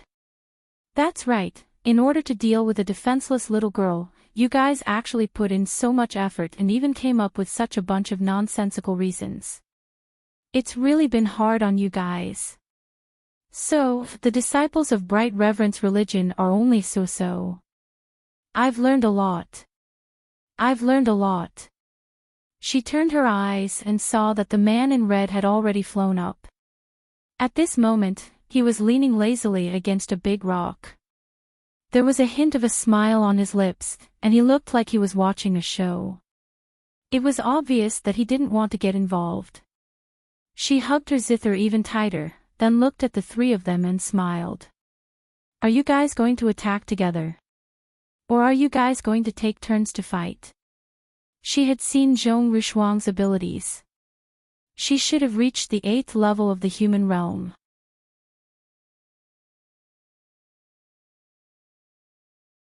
Chapter 264. Even if she were to fight Zhong Yu one-on-one, she would not be able to defeat her. Moreover, there were also her 2 senior brothers. Their martial arts were definitely not weak. These 2 dared to bring Zhong Rishuang to the 8th peak. Their psychokinesis was definitely at Earth rank level 3 or 4. They might even be much stronger than Ji Yunhuang. Zhong Yu was even less of a match for them. And Kirin did not seem to have much ability. At most, it could create a water shield or something. She was afraid that it would not be a match for these three people. If she wanted to escape safely, she had to find another way. She was not confident, but she did not show it on the surface. She even smiled as if she had a card up her sleeve. The three people did not expect her to be so calm in such a situation. She sat on the Kirin's back with a calm demeanor. She looked more like an expert than an expert. That kind of demeanor made the three of them shocked. The three of them did not think much of Ning Xuemo. Who would really take a good-for-nothing as an opponent? Moreover, the other party was a little girl who had not even reached marriageable age yet. They came up with so many excuses just now because they wanted to label Ning Xuemo as a witch so that they could get rid of her openly and snatch the Kirin beside her. In their hearts, they still did not believe that Ning Xuemo had any real ability. Perhaps she was lucky to be able to reach the 8th peak. But now that they saw her full of confidence, they suddenly felt a little uncertain. Perhaps this little girl really did know some kind of witchcraft. Otherwise, why would the divine beast Kirin let her sit on it so obediently? How was it possible for her to come here unscathed? Who was the red-robed man behind her? Something was wrong. Something was very wrong. The three of them looked at each other and read the words "end this quickly" in each other's eyes. The senior brother sneered, "There's no need to pay attention to so much when dealing with evil. You which look young, but you might be an old monster who has lived for thousands of years. Second brother, Sister Shuang, let's go together." At this moment, the three of them had a tacit understanding and thought of the same thing. They looked at each other and immediately made their moves. 3 different colored lights swept towards Ning Xuemo. The three of them cooperated very well. One of them attacked Ning Xuemo's lower body, one attacked her chest, and the last one attacked her head. Each ray of light transformed into more than 10 rays of light in the air. As the light flashed, they had already enveloped Ning Xuemo's entire body. Ning Xuemo screamed and swung the zither in her arms to block the balls of light. Damn it! His Guqin. The red-clothed man who had been watching the show cursed in a low voice.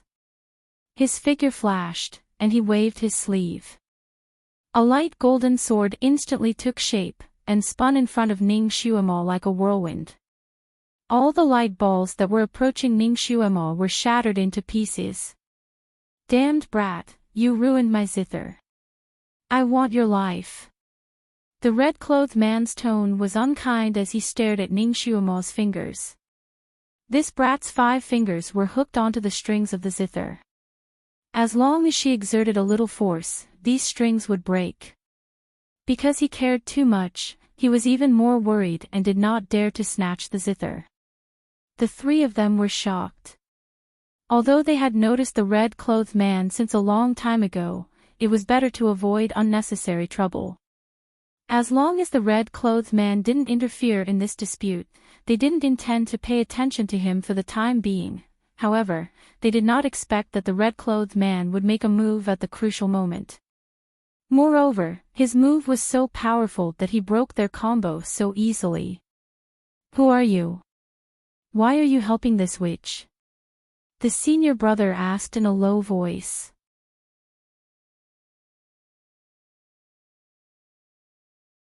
Chapter 265. The red-clothed man was too lazy to pay attention to him. His eyes were fixed on the zither. Stupid girl, this zither is used to play, not as a weapon. It can't withstand any psychokinesis attacks. Take your fingers away. Don't touch the strings, they'll break. Ning Xuemo's mouth twitched. Isn't it the Black Wave zither? It's an ancient artifact. I thought that if I played it casually, it would automatically release a killer move. Bullshit. The red-clothed man cursed in anger. This zither needs a special fingering technique to become a killing weapon. It can kill anyone within 100 li. How could it be as wasteful as you? The black wave zither. As soon as these 3 words entered their ears, the eyes of Zhong Ruishuang and the others lit up. They could be considered experienced and knowledgeable. Naturally, they knew about this ancient artifact. Their master, Yi Qingwan, had also been looking for the black wave zither. They didn't expect that this artifact would appear here. It really didn't take any effort to obtain it. The 6 eyes of the 3 people were also fixed on the zither. They wanted nothing more than to snatch it. Ning Xuema's eyes turned. So it needs a special fingering technique. Looking at you, you don't know how to play it, right? Naturally, you won't teach it to me. Then this zither is useless to me. She suddenly seemed to notice something. She glanced to the left of the red-clothed man. Her face revealed surprise as she shouted, Dizun. Hearing this shout, Zhong Ruishuang and the others were all shocked. They all looked to the left of the red-clothed man. Although the red-clothed man wasn't shocked by the title Dizun, he had just heard of this title. He knew that he was a powerful person, so he also subconsciously turned his head to look. The moment everyone turned their heads to look, Ning Xuemo laughed. With a wave of her hand, she threw the zither out like a whirlwind. The red-clothed man's ears were alert, and he immediately heard the sound of the zither flying through the air. He abruptly turned his head and saw his treasured zither fly out from his right side, heading straight for Zhong Ruishuang's head. Zhong Ruishuang was caught off guard. She heard a fierce gust of wind and saw a ball of blue light hurtling towards her. It was too late for her to dodge, so she could only use the sword in her hand to block it. Just as her sword was about to cut into that ball of blue light, a pale golden ball of light suddenly came in and directly collided with her sword light. There was a sound like an explosion. Zhong Ruishuang's sword instantly disintegrated into powder. She was also sent flying by the pale golden ball of light. If it wasn't for her eldest senior brother catching her in time, her head would have hit a big rock and turned into a rotten watermelon. After the red-clothed man sent Zhong Ruishuang flying with his left palm, he waved his right sleeve. Like a flood dragon sucking in water, it wrapped around the zither. He obviously treasured this zither very much. After his sleeve wrapped around the zither, he shook it a little to dissipate the force of the zither flying out. He didn't want to forcefully pull on the zither and damage its strings. Then, he rolled his sleeve back and wrapped the zither in his arms. That third senior brother saw that the object flying out was a zither. He originally wanted to reach out and snatch it, but the red-clothed man was faster than him. Before he could do anything, the zither flew back into the red-clothed man's arms. He couldn't help but stare blankly.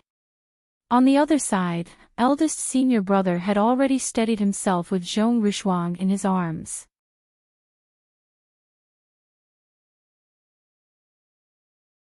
Chapter 266.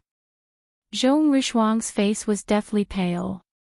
The arm that used to hold the sword hurt as if it was broken. She couldn't even lift it. She was still in a state of shock. The blood in her chest surged violently. She wanted to speak, but when she opened her mouth, she spat out a mouthful of blood. Although the senior caught Zhong Ruishuang, his arms were numb from the shock. He almost couldn't hold his junior sister's delicate body. He took 3 or 4 steps back before he could steady himself. When he saw Zhong Ruishuang spit out blood, he was shocked. "Little sister Shuang, are you okay?" I'm fine. Where's that brat?" Zhong Ruishuang was almost gnashing her teeth. Only then did the other 2 remember Ning Xuemo, who had caused this series of unforeseen events. They looked around, but there was no trace of that brat. There was no need to ask. Ning Xuemo had taken advantage of the moment when they were fighting over the zither and the person. She had taken the opportunity to escape at the most chaotic moment. What a little fox. The man in red naturally also noticed that Ning Xuema had run away. He shook his head. It wasn't clear whether his tone was praise or helplessness. His zither had returned to his arms intact, so he wasn't in a bad mood. There was even a faint smile at the corner of his lips. Although he looked down on humans, he still admired Ning Xuema, who was as cunning as a fox and full of wisdom. What a smart little girl. She actually used such a trick to escape and quietly pulled him, who was just watching the show, in. He looked down and carefully examined the zither in his arms. He took out a snow-white silk handkerchief from somewhere and wiped the strings and body of the zither. He wiped it very carefully and meticulously. His expression was focused and serious, as if he was wiping a fragile blue and white porcelain. Damn it! We actually let that brat run away just like that. Zhong Rishuang stomped her feet. We'll find her. The senior didn't take it to heart. When Ning Xuema made a move just now, he knew that her martial arts weren't high. She was only at level 2 or 3 of psychokinesis. In his eyes, she wasn't even a rookie. If they wanted to find such a girl in the future, it would be as easy as blowing off dust. Since she had run away, then forget it. They could talk about it later. The most important thing now was this black wave zither. This was their top priority right now. His gaze descended onto the red-clothed man. Through that exchange of blows, he'd already noticed that this man before him wasn't simple at all. He was not someone who could be easily dealt with. However, if the three of them joined forces and used their special magic tools, they should have a chance of winning. Who are you? Eldest senior brother asked, secretly sending a secret signal to his junior brothers and sisters. The two of them understood and quietly moved a few steps, seizing the advantageous terrain. The man's features were elegant. He was clearly dressed in a fiery red robe, but his entire person was as gentle as water. Under the starlight, his temperament was as enchanting as the moonlight. He was still wiping the zither with his head lowered, as if he didn't notice that the three of them had already surrounded him. Hearing the question of the eldest senior brother, he didn't even raise his head. I don't want to tell you, why? You don't dare. Yen Rishuang added. Because it's useless. The man in red continued to wipe his zither slowly. This argument was quite fresh and also quite choking. Third senior brother sneered. Why do you say that? A real man doesn't change his name or his surname. What's the point of hiding like this? Could it be that your name is shameful?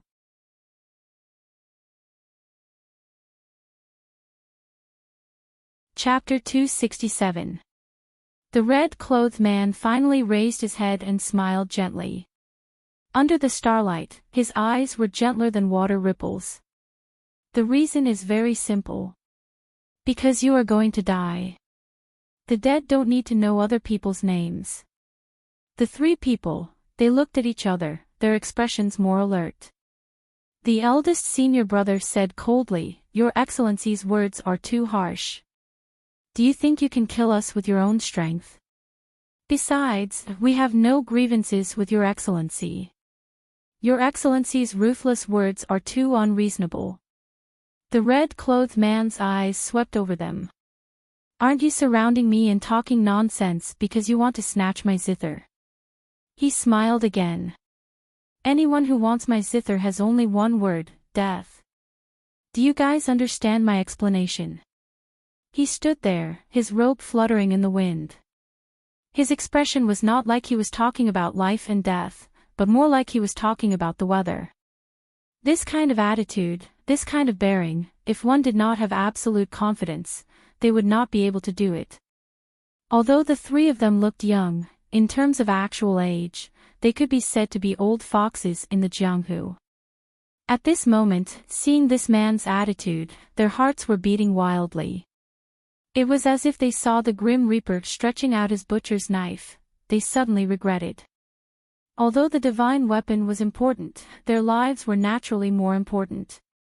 The eldest senior brother knew how to conduct himself and immediately said, "Your Excellency misunderstood. We did not have any extravagant thoughts about this zither." "Oh, then why are you surrounding me?" The red-clothed man seemed to be very easy to talk to. It's like this. We were passing by and heard strange sounds. We were afraid that evil spirits would appear and harm our righteous friends, so we came to take a look. We just happened to see that witch coming out of this cave. Brother, you followed closely behind. We thought you were together, so we wanted to confirm it with you. So this zither is your Excellency's. That's very good. Your Excellency must be a master of music. Coincidentally, my Master Yi of Bright Reverence is also good at music. If you have the opportunity in the future, you may come to our Bright Reverence as a guest. He was obviously showing weakness and wanted to run away. Of course, at the critical moment, he also revealed his master's identity to make this man have some scruples. After all, Yi Qinghuan's reputation of being protective was known by everyone on this continent. Every time they met an expert that they couldn't beat, they would show off their master's name. Usually, the other party would give up, and sometimes even apologize to them. This was like the second generation of some officials or the third generation of power. It didn't matter if they had real ability or not. The key was that they had a father that others couldn't afford to offend. Flashing it at the right time was still very useful. On this continent, there were not many people who dared to provoke Yi Qinghuan, and even fewer people who did not know her. Unexpectedly, the red-clothed man in front of him was the exception among the exceptions. He glanced at his eldest senior brother and suddenly smiled. His tone was somewhat serious as he said, "She is not a demoness." Eldest senior brother was stunned. He coughed and subconsciously retorted, "How do you know she's not a demoness? Perhaps you were also deceived by her disguise." "She can't fool me." The man in red curled his lips, "Because, I'm the demon." It was earth-shattering. The three of them were shocked and retreated a few steps. The man crooked his finger at them and smiled even more gently. "Didn't you want to eliminate evil and protect the Tao? Let's do it together." The three of them.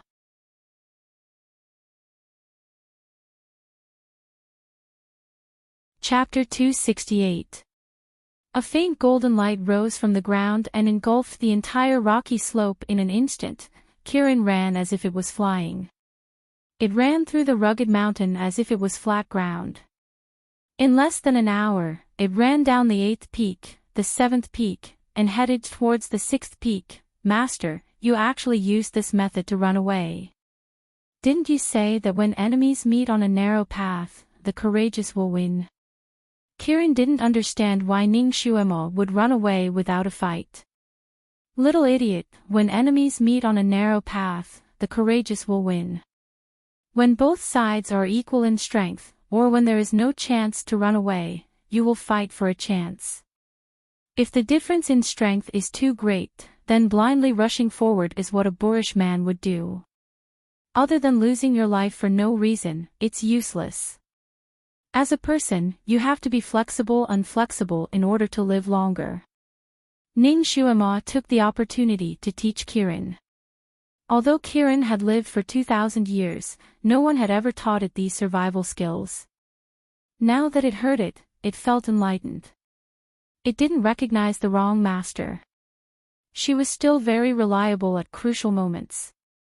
Ever since they established the 10-year contract, she could communicate with it telepathically. This was also the main reason why they could cooperate so well in these two dangerous situations. The little Qilin's current strength was several levels higher than Ning Xuemo's, but when it was together with her, it felt an unprecedented sense of security. It was no longer a lonely beast. It felt good to have companions. Kirin ran over a few mountains. Although it was a little tired, it felt warm in its heart. "Master, you really scared me when you threw the zither out. If that red-clothed evildoer couldn't catch it and broke it, I'm afraid that guy would immediately take your life. When I threw it, I calculated the angle and strength. That red-clothed evildoer treasures the zither so much. It's impossible that he couldn't catch it. Ning Xuemo smiled. She was very good at calculating people's minds. She knew that as long as those people knew that the zither was the Black Wave zither, they would definitely be tempted and have the idea of stealing it. They wouldn't chase after her. As for that red-clothed evildoer, because of his oath, he wouldn't harm her unless there were some special circumstances. This move of hers seemed to be extremely dangerous, but she was actually quite confident. She had perfected this plan of diverting the trouble to someone else. She patted Kirin's shoulder. "All right, you can slow down. We don't have to rush back." Calculating the time, she had been out for 4 days. It was also the 5th day since the ancestor came to the imperial palace. The ancestor should have left by now, right? Ji Yunhuang should have been released from the ice palace by now. He should have heard about his imperial father's marriage by now, right? What would he do?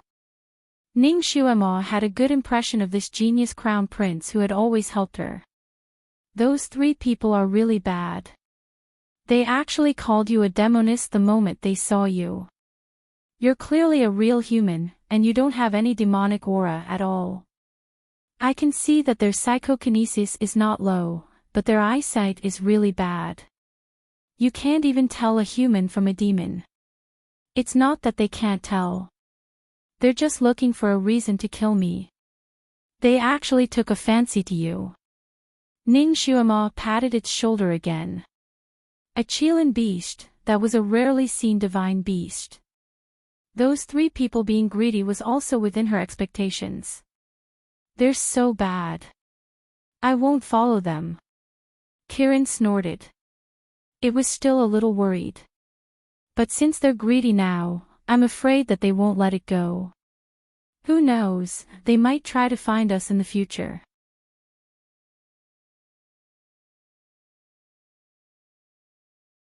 Chapter 269. Ning Xuemo's eyelashes curved. Don't worry, they won't make trouble for us again. Ah. The red-clothed evildoer will swiftly finish them off. They won't be able to walk down Tianshu Mountain alive. The red-clothed evildoer does indeed have the strength, but master, how do you know he will kill them? What if he just beat them back? They suffered a loss at the hands of the red-clothed evildoer. I'm afraid they will turn around and make trouble for us. Ning Xuemo smiled. Do you think the red-clothed evildoer is a bodhisattva? That guy is very vicious. Once those 3 people have the idea of snatching his zither, it's time for them to die. Besides, he just suffered a loss at our hands, he's in a bad mood, and those people just happened to deliver themselves to his door. Kirin nodded. Master's plan of killing with a borrowed knife was really good. But there was still one thing it did not understand, so it asked, Master, in fact we didn't have to run away. The red-clothed evildoer treasures his zither so much, you only need to threaten him with the zither, he will definitely help you and send those people away. Isn't that safer? Ning Xuemo patted Kirin's head. Not simple, little apple, you can actually think of this plan. You're really smart. Praised, Kirin immediately felt proud, its pair of eyes like crescent moons. Such a smart master is praising it for being smart, but if even it could think of this plan, how could master not think of it? Why is that? It did not want its master to change the topic, so it asked again, indicating that it was not easy to fool. Ning Xuemo rubbed the space between her eyebrows. The reason why she did that was because she knew that the red-clothed evildoer was not someone who could be easily threatened. Even if she used the zither to threaten him, he would have no choice but to make a move. His heart would definitely be indignant and he would most likely go easy on those people, scaring them away. It would also leave her with a big hidden danger. Taking 10,000 steps back, the red-clothed evildoer, under her coercion, would cleanly destroy those people. The trouble was not over yet. Number 2 had said that Yi Qinghuan knew the soul summoning technique, so she would know the cause of her disciple's death and who the enemy was. Then the matter of her coercing the red-clothed evildoer to kill those 3 people would soon be known by Yi Qinghuan. With that woman's vengeful heart, she would still be the primary target to be hunted down. It could be said that there would be endless trouble in the future. Now that she had used this method to escape, those 3 people would no longer care about her. She was killed by the red-clothed evildoer purely because she wanted to snatch the zither for her master. If Yi Qinghuan wanted to take revenge, she would first look for the red-clothed evildoer. This method was rather dark and not too bright. Ning Xuema felt that the little Qilin was still a pure and innocent little Qilin. It was better not to let it understand this kind of immoral method. So she patted Kirin's big head and said, "I didn't think of it at the time, so I used a more complicated method. My Kirin is still the smartest. Come on, work hard." Kirin had rarely been praised in his life, and now he was in high spirits again. "Master, do you think the pervert in red will chase after us?" Kirin was more afraid of him. "Don't worry, he won't. He swore not to hurt us, he won't go back on his words." Kirin was slightly relieved, then suddenly remembered something. "That's right, Master, the people in this world usually make an oath in front of the gods. An oath has a strong restrictive effect on people or immortals, but it has no effect on demons. Demons can only swear in front of the demon ancestor. That red-clothed evildoer is not an immortal, right? When he swore, was it in front of the gods or the demon ancestor?"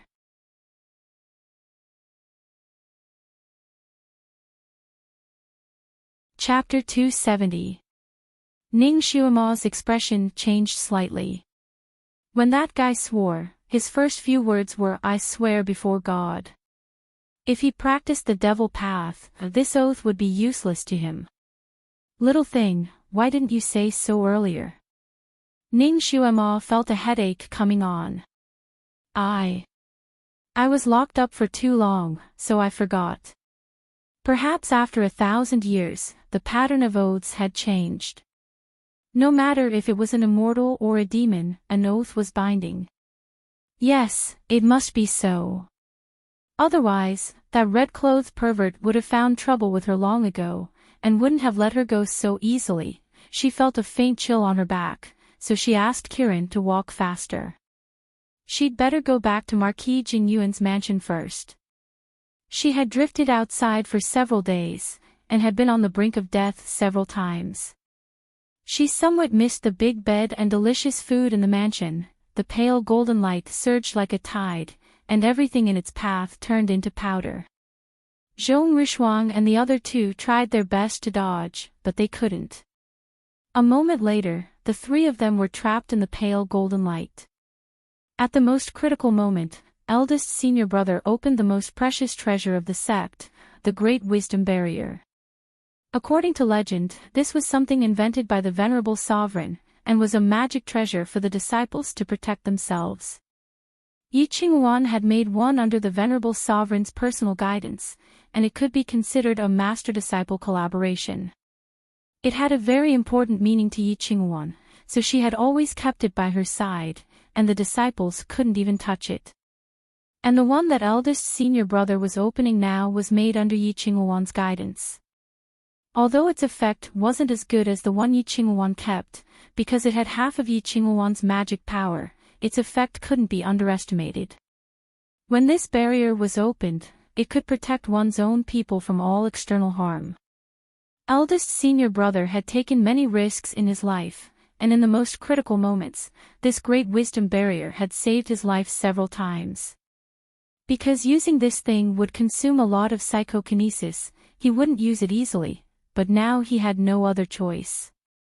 This great wisdom barrier's appearance was a transparent sphere, and the 3 of them were now protected inside it. The pale golden light outside submerged the whole sphere, and the rustling sound was like silkworms chewing mulberry leaves. Countless large stones were silently shattered in front of their eyes, and turned into flying dust. The power of this move released by the red-clothed man was really too great. It was simply unimaginable to them. The three of them shrunk into the cover and shivered. They finally understood that they had indeed provoked someone they shouldn't have.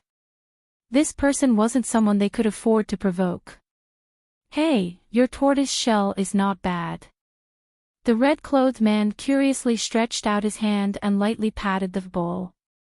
His hands were slender and perfect, like ivory carvings. When he patted, he seemed to be patting casually. But just this one hit caused the great wisdom barrier to bounce a few times in the faint golden light, letting out an ear-piercing sound. It became thinner bit by bit, like a soap bubble, about to burst at any moment. The faces of Zhong Ruishuang and the other two changed drastically. Under the shadow of death, Zhong Ruishuang finally collapsed. She screamed from inside, shouting out her life-saving magic weapon that had worked every single time. You can't kill us. You won't have a good ending if you kill us. My master knows the soul summoning technique. If you kill our physical bodies, my master will summon our souls for questioning. Once she finds out that you are the murderer, you will be in big trouble. My master will avenge us and teach you a lesson that will make you wish you were dead.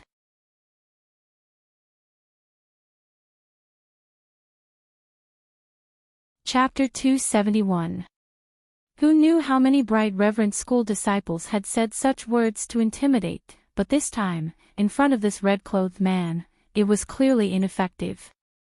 A hint of rumination flashed past his eyes. He reached out a hand and patted that great wisdom barrier that was about to shatter. "Hearing you all say this, Wu, I'm actually a bit looking forward to your master's revenge. Originally, I even wanted to scatter your souls together, so as to prevent you all from being an eyesore like flies. But now it seems that no matter what, I have to leave one of your souls alive, or else no one will be able to report to your master." "Oh, which one should I leave alive?" His expression was like he was picking a chicken in a chicken coop. Zhong Ruishuang and the other two's faces could no longer be described as deathly white, they were completely devoid of color. It turned out that there were people in this world who weren't afraid of their master. "My father is Li Gang," had run into, and he didn't buy it at all. The red-clothed man treated them the same way he treated Ning Xuema and the little Qilin. He also gave the three of them a choice. Out of the three of them, only one of their souls could be left behind. However, they could decide who to leave behind. In other words, he supported the three's internal strife, and the one who won and survived would be the lucky one. His multiple-choice question made the three brothers and sisters who had originally shared life and death, and worked together to fight against the outside world, instantly become enemies who wanted each other dead. Each of them used their own unique skills. The third brother was the first to be killed by the eldest brother, and his body was kicked out of the Great Wisdom Barrier. This Great Wisdom Barrier was indeed a strange treasure. It was easy to leave, but difficult to enter. As soon as the third brother's body was kicked out, it immediately melted in the faint golden light, not even leaving behind a bone. Eldest brother. Zhong Ruishuang's expression was mournful, and her eyes were filled with tears. "I know you've always liked me, and you loved me the most among all the brothers and sisters. You once played the flute under my window for an entire night, and you said you would go through water and tread on fire for me without hesitation." The eldest brother seemed to be moved, and the hand holding the sword slowly lowered. "Yes, I've always liked you, but you refused to respond to me, eldest senior brother. It's not that I don't want to respond to you. It's just that my telekinesis has yet to break through to the earth rank. I'm ashamed and afraid that I'm not good enough for you. Actually, I've always liked eldest senior brother." Zhong Ruishuang stared at the tip of his sword, and her voice became even more sorrowful. "Do you have any proof?" Eldest senior brother seemed to be in disbelief. "Evidence?" Zhong Ruishuang smiled bitterly. "Do you need evidence to like someone? You're saying this at a time like this because you want me to give you the chance to live. Sister Shuang, do you really think I'm stupid? Eldest senior brother, you're wrong. In order to prove my feelings, I've decided to give you this one and only chance. Eldest senior brother, you take care. The tears in Zhong Rishuang's eyes finally rolled down. A crying beauty was always pitiful, not to mention that she was his sweetheart. Eldest senior brother couldn't help but step forward. Little sister Shuang, Zhong Rishuang looked at him with tears in her eyes. Eldest senior brother, I just want you to know how I feel. I'm afraid that if I don't say it now, I won't have another chance. I understand. Little sister Shuang, I'm sorry. Don't say sorry, eldest senior brother. Your telekinesis has already broken through to the Earth rank level 6. Your survival is more useful than ours. Rishuang only has one request now. What request? Tell me.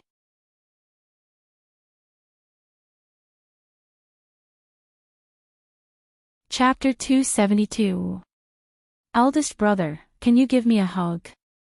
That way, even if I die, I can smile in the underworld. Okay. The eldest brother opened his arms, waiting for the final hug. Zhong Rishuang cried out and threw herself into his arms, eldest brother. A pair of lovers tightly hugged each other in the moment of life and death. Then, their bodies suddenly trembled. The tip of a sword protruded from their backs, close to their hearts. It turned out that they had taken advantage of this moment to plot against each other and deliver a fatal blow to each other. At the same time, the two people's bodies shook, and at the same time, they reached out with their palms, desperately slapping each other away. The eldest brother's martial arts were clearly much higher than Zhong Rishuang's. His palm directly slapped Zhong Rishuang out of the Great Wisdom Barrier. Zhong Rishuang didn't even have time to cry out before her whole body disappeared in the faint golden light. Zhong Rishuang's sword was stuck in the eldest brother's chest. Because he had dodged at the most critical moment, Zhong Rishuang's sword didn't directly pierce his heart. He wouldn't die for a while. He staggered back a step and sat down with a thump. Slut. You lied to me. The red-clothed man stood not far away, watching this good show of killing each other. A trace of disgust flashed through his eyes. In the face of life and death, love and friendship often couldn't withstand the test.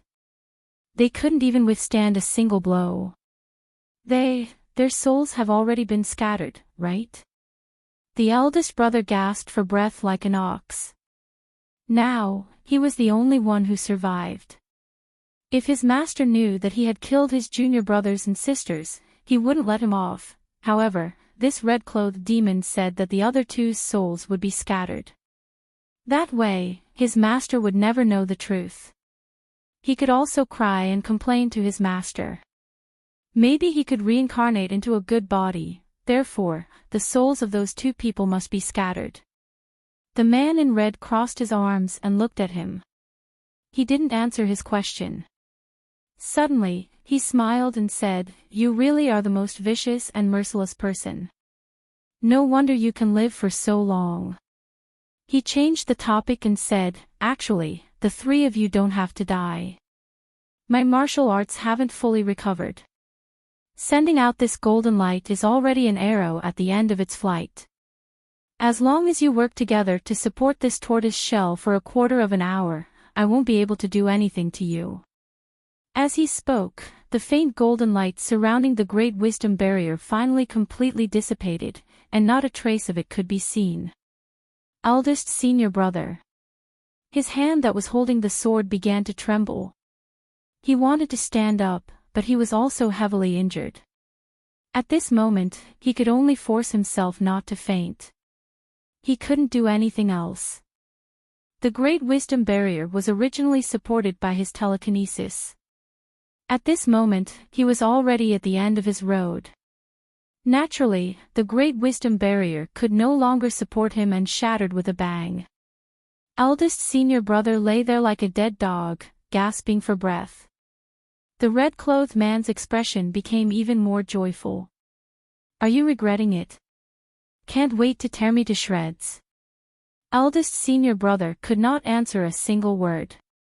What was the use of regretting now? There would be no turning back.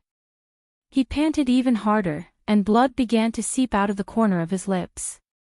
The red-clothed man slowly walked forward and made a hand gesture to eldest senior brother. Eldest senior brother's body trembled. His arm did not listen to him, and the sword in his hand slowly moved towards his own neck. He wanted to struggle, but he didn't have the strength to do so. Seeing the gleaming sword edge getting closer and closer to his neck, all the hair on his body stood on end. He desperately shouted, You said you would let me go.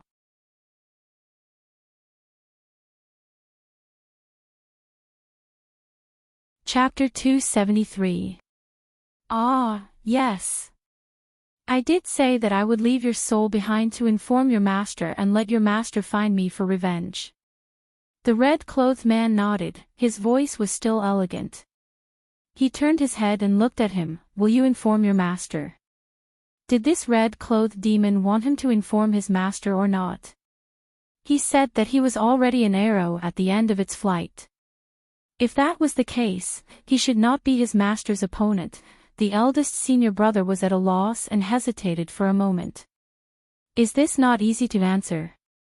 The red-clothed man was a little unhappy.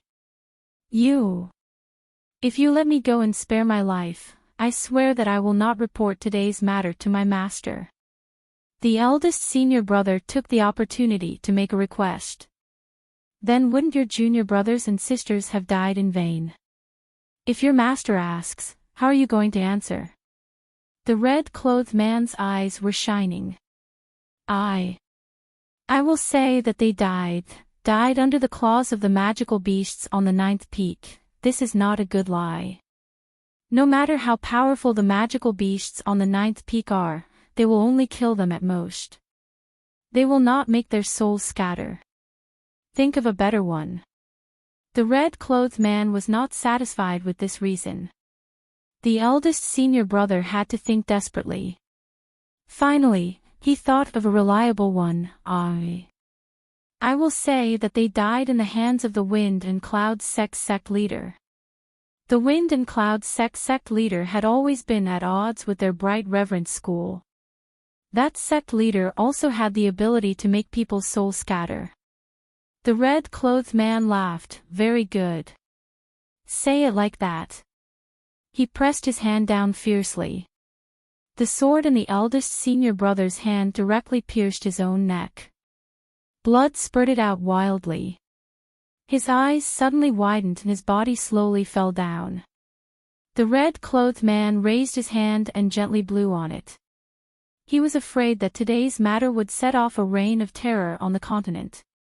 In the future, it seemed that it would not be so boring. He lowered his eyes and looked at the zither in his arms.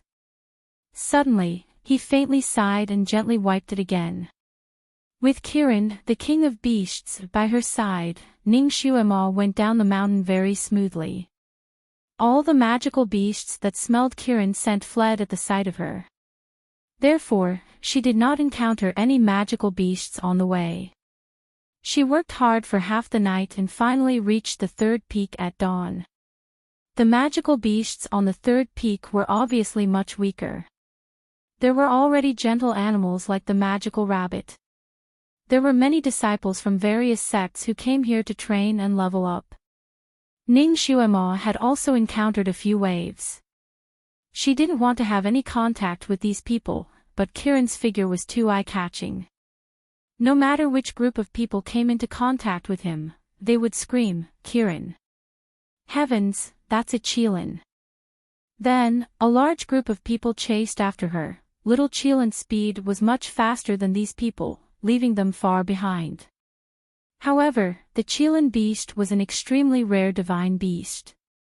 Since these people had seen it, how could they give it up so easily? They used all kinds of magic treasures to track him down, persevering like sticky candy. Moreover, They would also call their friends and inform their friends in the mountains to surround and intercept them. Moreover, there were quite a number of people who came to the third peak to train. She had just shaken off one group when she encountered another. In less than half an hour, she had already been chased by 5 groups of people. There was a long trail of people behind her like ants. Seeing that there were people who came to intercept her at every intersection, Ning Xuema knew that she could not run anymore. She had to face them. She patted Kirin's head and signaled for him to stop.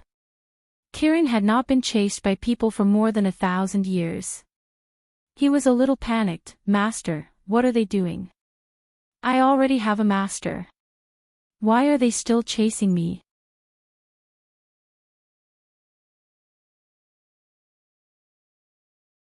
Chapter 274. Why? It was nothing more than curiosity and greed. The corner of Ning Xuema's lips lightly hooked up. "How did you deal with the embarrassing situation of being chased?" Kirin has been wandering outside for thousands of years, so he must have encountered many situations like this. The little Qilin paused for a moment. I summoned other magical beasts to block it for me." Ning Xuema's eyes lit up. It turned out that Kirin had the ability to summon other magical beasts. "Little apple, listen to my instructions later." Ning Xuema quickly told Kirin how to escape later. Kirin nodded repeatedly. It also told Ning Xuema about its misgivings. Their Qilin clan's summoned beasts' ranks were directly proportional to their psychokinesis. Right now, it was still a cub, so its psychokinesis wasn't that high. Therefore, it could only summon beasts that were rank 6 and below. Beasts that were rank 6 and above would at most run away when they saw it and wouldn't listen to its summons. Ning Xuema understood. However, it was enough to summon a few magical beasts below level 6 in this place. In this short moment of delay, people from all walks of life had already caught up to them. There were more than 100 people rushing up one after another. Strange, why are there so many people in the mountain today? No wonder there is a treasure light in this mountain. It is the Kirin beast. Yes, we did not come in vain. Speaking of which, it has been a long time since a Kirin beast appeared on this continent. Where did this one come from? There is a little girl riding on the back of this Kirin beast. Who is this little girl? Is she a fairy or a demon? This Kirin beast has a master. In the blink of an eye, these people had surrounded Ning Xuema and were discussing her without any restraint. Ning Xuema glanced at these people's clothes. Obviously, they were from different sections. There were men and women, tall and short, fat and thin. Ning Xuema had done quite a bit of homework in the Marquis's mansion over the past few days.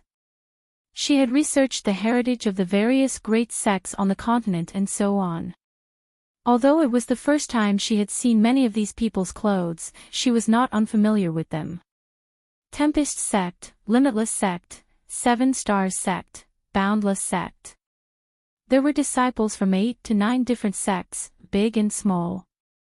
However, he didn't see any disciples of the Sun Moon sect.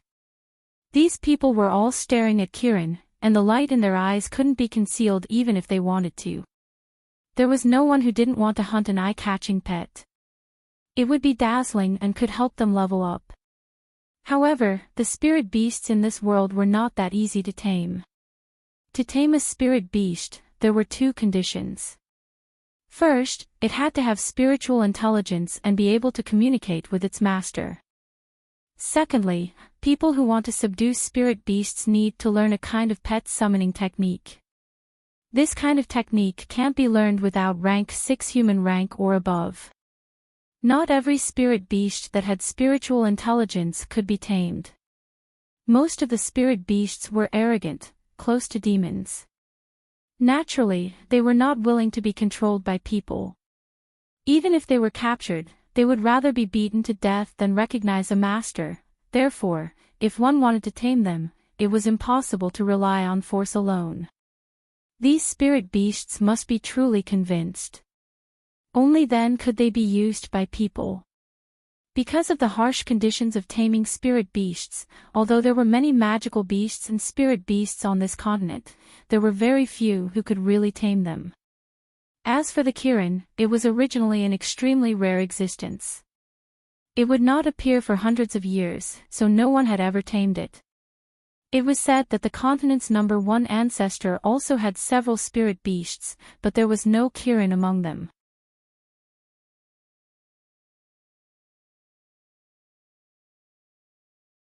Chapter 275. Now that one had finally appeared, it was being ridden by a little girl who didn't even look 12 or 13 years old. And from the looks of it, Kirin was quite obedient. What was this little girl's background? How did she do it? Countless people had the same question in their hearts.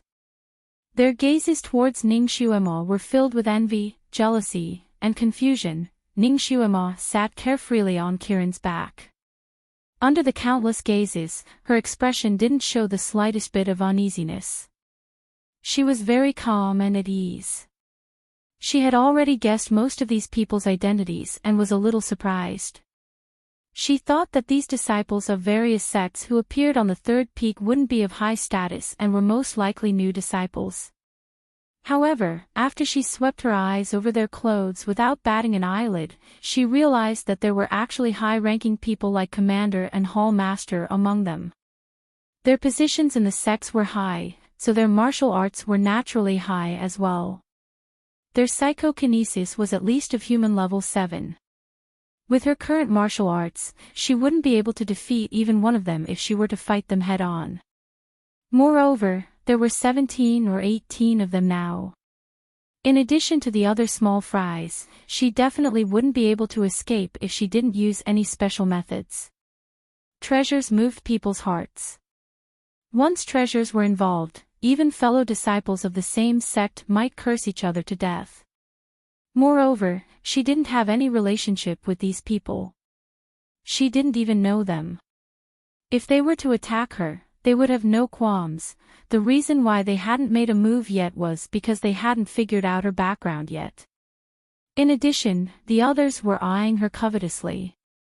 No one wanted to be the first to test her limits. The situation now looked peaceful, but it was actually very dangerous. If Ning Xuema didn't handle it well, she would probably be surrounded and attacked immediately. Although Kirin could summon 6th-level magical beasts, this was the third peak. The highest level magical beasts here were 4th level while the rest were on other peaks. Distant water couldn't quench a present thirst.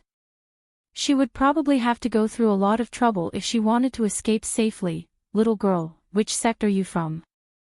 Someone finally spoke. The white robe Ning Xuema was wearing was given to her by Jiu Zun. Although the material was excellent, there wasn't any symbol of a sect in the style, so they couldn't guess her identity. Her expression was too calm and her posture too relaxed. Even the experienced martial artists with a pair of sharp eyes couldn't see what was wrong with her expression. Only the truly strong would have such an aura. This little girl's face looked unfamiliar. Perhaps she was some hidden expert? Otherwise, how could she tame Kirin? Ning Xuema's gazes tsssss, and hers ssss. Those people were already wary of her. Now that they saw her like this, they didn't dare to act rashly. The person who asked the question was a hall master of the fragrant hall of the 7-star sect. He was intimidated by Ning Xuema's powerful aura, so his tone became respectful instead. Yesterday, in the middle of the night, this mountain suddenly emitted a brilliance, illuminating the entire place. Our sect leader specially ordered us to come to this mountain to investigate, but unexpectedly, we met Your Excellency here. May I know who Your Excellency is? Did you just tame this Qilin beast? Ning Xuema glanced at him again, her voice even colder. Are you going to interrogate me?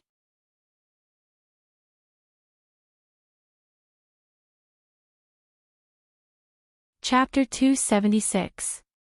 Her gaze was extremely sharp and her aura was as oppressive as the sea. That Xiangzhu felt a chill in his heart and could not help but take a step back. I don't dare. I know you don't dare either. Ning Xuema's tone was cold. Benzin still has matters to attend to, I won't keep you company.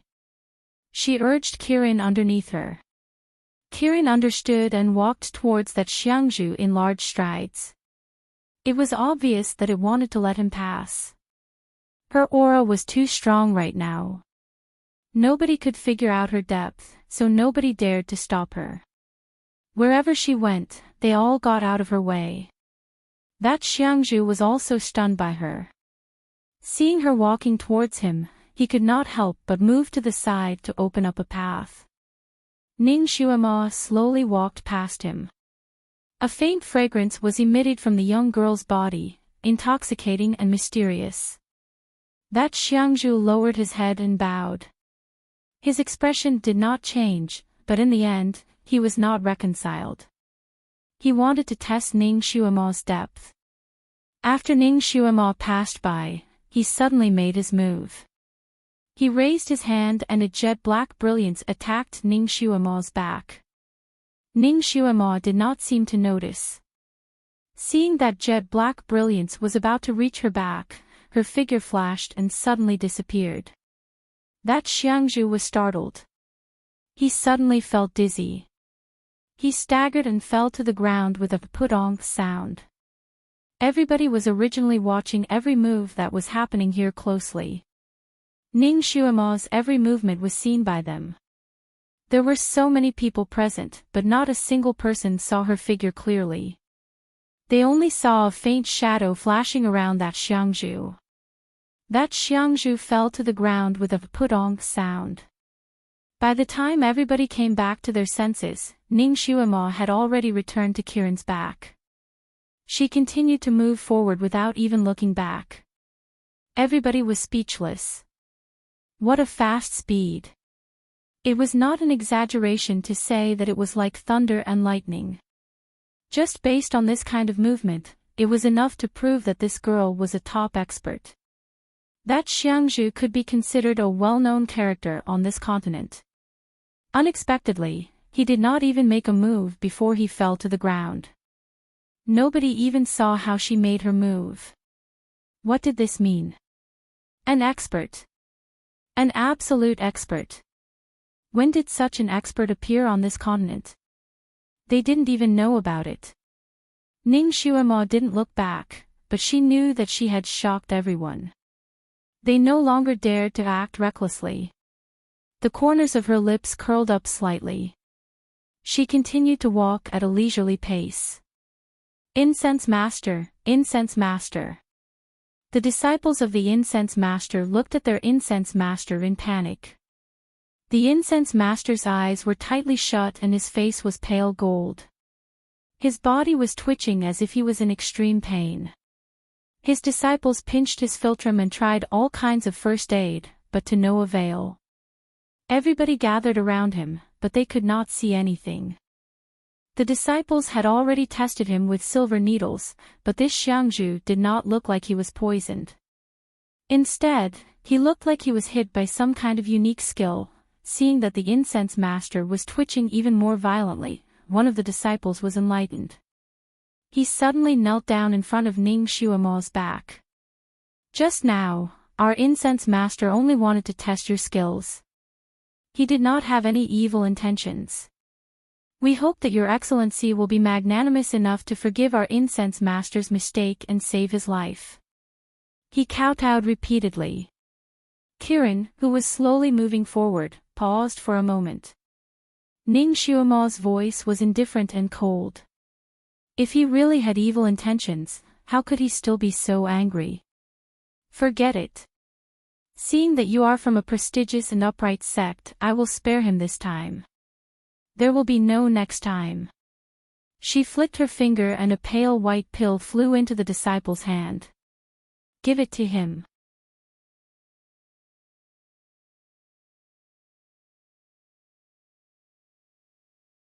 Chapter 277. The disciple was overjoyed. He did not dare to delay and quickly gave the Incense Master the medicine. Everyone raised their heads and looked at Ning Xuema's back. Although they were unwilling, they did not dare to make any moves. However, they were unwilling to let her go like this. Ning Xuema gently patted Kiran's horn. Kiran understood and raised its head to let out a long whistle. The whistle was clear and loud and spread far away. In a moment, all kinds of beasts roared in the surrounding forest. The trees crackled and countless beasts rushed over. Everyone was shocked. Although the level of these beasts was not high, there were many of them. Moreover, there were many kinds of beasts. Among them, there was no lack of man-eating beasts.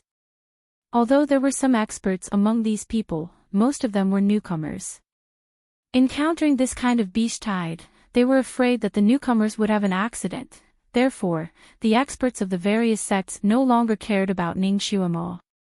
They gathered the new disciples together so that it would be easier to protect them. The scene was a bit chaotic. Everyone was facing a great enemy. What they did not expect was that these beasts did not have any intention to attack them. Instead, they just clustered behind Ning Xuema as if they were protecting her. This scene was too shocking. Everyone held their breaths as they watched the scene unfold before them. Ning Xuema's petite figure was like a queen surrounded by the beasts. She slowly went away in front of everyone's eyes. Who is this person? I can't tell. She is dressed in white, and she is a child. Could she be the ancestor's servant? No, it can't be. I have seen the ancestor's servant's clothes. They are not like this. Then, could she be from Bright Reverence? They teach techniques to retain one's youthful appearance. This girl may not be young. Everyone was talking about it. They were desperately trying to guess Ning Xuema's identity. However, they could not figure it out. No one had the courage to chase after her. Chee!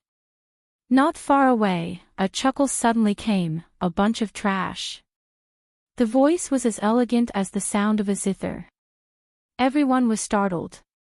They raised their heads and looked towards the source of the voice. Then, they were all stunned.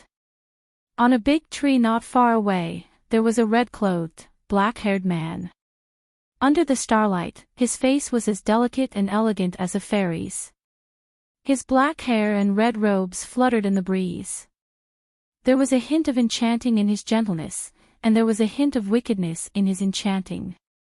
Like a gorgeous tune, it slowly unfolded in the night. He stepped on a tree branch that was not even as thick as his little finger, as if he was going to ride the wind in the night. There were so many people present, but no one knew when he had arrived. Without a doubt, this person was an expert. And it was the top-notch kind. The crowd did not know if they were lucky or unlucky. Within a single day, they had met 2 experts on the 3rd peak of the Heavenly Book Mountain. Moreover, they had never seen them before. Who are you? What was the meaning of that mocking sentence just now? There is no lack of proud and arrogant men among these people. After being humiliated like this, they naturally have to ask. If it weren't for the fact that the red-clothed man looked refined and elegant, he would have scolded him on the spot. The red-clothed man smiled. His elegant smile slowly bloomed in the night. You were actually scared by a trash little girl. If you are not trash, then what are you? Everyone, nonsense. How can she be trash?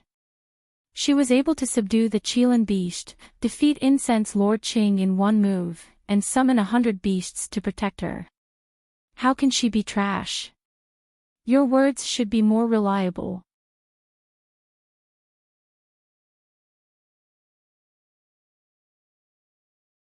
Chapter 278. Yes, she is obviously a hidden master. Her movements are so fast. If she doesn't have an extremely high psychokinesis, it is impossible for her to have such good kung fu. Everyone refuted. You can choose not to believe me. The man's elegant face smiled like a spring breeze. Just don't regret it. He leaped up and disappeared from the tree. Everyone was speechless. Kirin's temptation was too great. If that girl was really a good-for-nothing, they would be scared off by her words. Everyone looked at each other. After a while, a group of people chased after Ning Xuemo. Naturally, the others did not want to fall behind. They were afraid that someone else would take the initiative, so they all chased after her. The large open space was once again deserted and cheerless. The man in red slowly appeared on the tree branch. He rubbed his chin with his jade-like hand and looked in the direction Ning Xuemo had gone. Little girl, you have to pay the price for scheming against me. How would she deal with the crisis this time? His pair of dark green eyes flashed with anticipation. At this moment, Ning Xuemo rode Kirin over the third peak and headed to the second peak. Master, you are so cool. Kirin was excited when she recalled the scene just now. You defeated that old man with one move. How did you do it? Ning Xuemo was silent for a moment. Cough, I poisoned him just now. Aw. You didn't do it. Ning Xuemo coughed again and said honestly, if we really fought, I couldn't defeat him. Kirin. But he didn't look like he was poisoned. I saw that they also tested it with silver needles. If it was a poison that could be detected by anyone, how could I scare them off? Ning Xuemo smiled and patted Kirin's head. The move I used just now has a phrase in Sun Tzu's Art of War. It is called the empty fort strategy. Sun Tzu's Art of War. If Sun Tzu's Art of War is so powerful, then my Art of War must be even more powerful. Master, you should use my Art of War. Although Kirin did not understand half of it, he still suggested excitedly. The corners of Ning Xuemo's eyes twitched. I've never written about the Art of War. He only wrote about the Tao Te Ching. Sun Tzu is an honorific. That person was actually called Sun Wu. Ning Xuemo began to teach Kirin about the history of her era. The situation just now was extremely dangerous. First, she used her unfathomable and lofty aura to suppress them, and then when she passed by that Xiangzhu, she released a kind of poisonous powder. This kind of poisonous powder had a serene and elegant aroma. If one only smelled this kind of powder, it would not be poisonous, it was harmless to the human body. After that, she took advantage of the time when the incense master was about to make a move. She used her peerless qigong and her strange footwork to fly in front of the incense master. Then, in a flash, she used another kind of poison on him. When the two poisons were combined, the poison immediately took effect. It knocked down that arrogant incense master and successfully shocked everyone. Then, she let Kirin summon all kinds of fierce beasts to protect her. She appeared even more mysterious and inviolable, making everyone lose the courage to chase after her. To put it bluntly, she had relied on her disgusting poison skills, top-notch qigong, and unique footwork to create an extremely powerful illusion. She had managed to scare everyone so that she could get out of this predicament. It was similar to Zhuge Liang's empty fort strategy. At that time, she did not show it on her face, but her palms were sweating because of nervousness. Now, her inner force was quite strong, but her psychokinesis was still ordinary. She could only use her qigong. If she did not use this method, she would not have been able to escape today.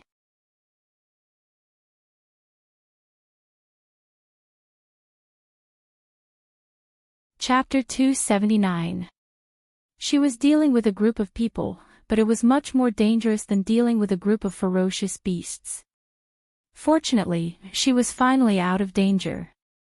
As long as she was given another 2 hours, she would be able to return to her Marquis Jingyuan's mansion, eat the delicious food prepared by the chef, climb into her own big soft bed, and have a good night's sleep. She believed that this time, all of her servants would definitely be present. This adventure could be considered to have come to a successful end. Her eyelashes curved slightly, and just as she was about to smile, she suddenly sensed something and her expression changed. Someone is chasing after us. Kirin was stunned. How do you know? It did not even hear the cries of the birds in the surrounding forest. Be careful, underground. Ning Xuema shouted softly. Before her voice died away, rows of sharp stone spikes suddenly stood up from the ground that was full of fallen leaves. At the same time, countless green leaves flew towards the woman and the beast like green arrows. Ning Xuema's upper and lower paths were sealed in an instant. Ning Xuema did not have any weapons in her hands, but fortunately, she was playing with a branch. Seeing that the situation was not good, she waved the branch in her palm. Kirin let out a long howl, opened its mouth, and a blue wave swept across the ground. Wherever the blue wave passed, the sharp stone spikes were broken into pieces and turned into powder. Although Ning Xuema used all her strength to sweep away the flying leaves, the force contained in the leaves was too great. Obviously, it was sent by a master. Ning Xuema's arm was shaken until it was numb and painful. The branch that was as thick as a thumb was cut into a small section. The back of her hand was also cut by a leaf, and there was a bloody wound. Blood was flowing out. Ha ha ha, you were just bluffing. This old man almost fell for your trick. A group of people who seemed to have rushed over from the ground came out from the soft ground and landed in front of Ning Xuema. Yes, we were all fooled. This little girl is just a so-so. A group of people also flew down from the surrounding trees. Her psychokinesis is at most level 3. Her footwork is a little strange, but there is nothing else. Another group of people came out from behind the mountain rocks. Groups after groups of people came out with all kinds of tricks, surrounding Ning Xuema in the middle like an iron bucket. Suddenly, Ning Xuema couldn't escape. How can such a person be the Qilin master? That's right. She must have gotten lucky and tricked Kirin. Little girl, who are you? I shouldn't have deceived so many seniors. If you know what's good for you, then hand over Kirin. A divine beast should be owned by someone with talent and virtue. Not bad, not bad. It's a waste for a little girl like you to have it. Everyone was shouting and yelling. They all wanted Ning Xuema to hand over the Kirin. Ning Xuema took a deep breath. Just as she was about to speak, she suddenly heard the sound of wings flapping above her head. A cold and crisp voice sounded faintly. How is her psychokinesis low? She's just a psychokinesis trash. Ning Xuema, so this is where you are. Ning Xuema raised her eyebrows and looked up. A red-crowned crane flew over at a low altitude. Before it landed, a young girl jumped down from the crane and landed on the ground. She had phoenix eyes, cherry lips, and the majesty of the imperial family in her coldness. It was the princess of vast sky empire, Ji Yunyao. Ji Yunyao was a high-profile person. She was a noble princess and the disciple of the Storm sect master. Most of the people here knew her. Those who knew her greeted her one after another. The disciples of the Storm sect even went forward to greet her.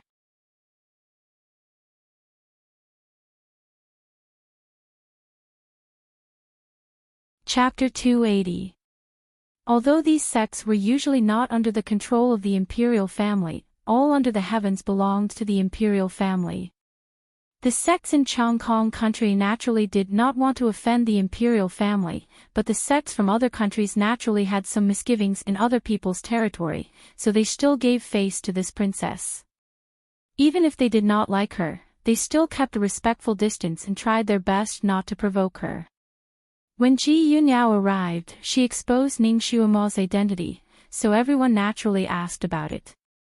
Ji Yunyao was naturally happy to dispel everyone's doubts, so she said with disdain, "She's that super trash miss from Marquis Jingyuan's estate. She doesn't even have a bit of psychokinesis," because it was hard for a real trash to appear on this continent. Ning Xuema's super trash reputation was very widespread. almost everyone present had heard of her. Of course, she was recently locked in an iron cage, her engagement with the sixth prince was annulled, and Le Hin Ti proposed marriage, but she was kidnapped. These matters were also spread all over the city. These people had recently been active in Chong Kong country, so they naturally heard about these matters. There were all kinds of pleasant to hear and unpleasant to hear. When these people heard it at that time, they only treated it as a kind of after-dinner entertainment. They didn't expect that the little lass who rode on the little Qilin and almost coaxed them into running around in circles was actually the continent's #1 trash. My imperial father originally took special care of her for the sake of the dead Marquis Ning. Seeing that she was pitiful, he did not care about her bad reputation and wanted to take her as his concubine. Who would have thought that she actually did not know what was good for her and ran here? Ji Yunyao continued to gossip, her eyes flashing with resentment. Wasn't she kidnapped? Someone questioned. Look at her appearance and the clothes she's wearing now, it's obvious that she eloped with someone. This robe is a man's robe. That's right, she must have eloped with her adulterer. She doesn't seem to be wearing pants. It's indecent. It's indecent. Someone yelled. Although Ning Xuema was wearing a robe, she only wore a pair of briefs inside. She was also riding on Kirin's back, so the robe was slightly flipped up, revealing her white calf. When people saw it, they immediately called it out as evidence. Too shameless. So embarrassing. I'm so embarrassed for her. All kinds of discussions were like a basin of dirty water, splashing Ning Xuema without any scruples. Countless gazes fell on Ning Xuema. Their gazes were filled with disdain as they commented on her. Most of the people who made these comments were girls. After all, when Ning Xuema rode on the little Qilin, she was in the limelight. That cool appearance of hers had subdued many people, making her the focus of attention. Naturally, it also attracted the jealousy of many girls present. Originally, they didn't know about Ning Xuema's background, so they were a little hesitant and uncertain. Now that she finally had the chance, she couldn't help but speak harshly. She couldn't wait to step on her a few more times. Ning Xuema smiled. These filthy words might be very hurtful to other girls, and they might not be able to accept it. But to her, this baptism of saliva was no different from tickling. Some things were fine as long as he had a clear conscience. Everything else was up to him. Her gaze fell on Ji Yunyao's face, and Ji Yunyao also looked at her with awe-inspiring righteousness, as if she was looking at a piece of trash. This princess's jealousy was really perverted. Nothing had happened between her and that crown prince, but she had already attracted such a vicious revenge. Since she didn't give her face, then why should she give her face? Did she really think that she was afraid of her?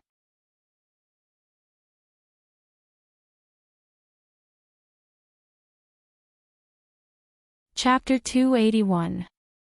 So it's Princess Yunyao. Why didn't the princess think of a way to stay by your brother Crown Prince's side? Why did you come to Tianshu Mountain? Ning Xuema opened her mouth. Her voice was clear and melodious, but her words were profound and caused people to think. Ji Yunyao was stunned. A thief would always have a guilty conscience, not to mention that she wasn't a very calm person. Ning Xuema's light words poked at her sensitive spot. Her expression changed and she angrily said, "What nonsense are you talking about? How could I think of a way to stay by brother Crown Prince's side? We're siblings." Didn't I say you're not siblings? Why is Princess Yunyao so anxious? Could it be that you have a guilty conscience? Ning Xuema blinked. You. Ji Yunyao's face turned even redder.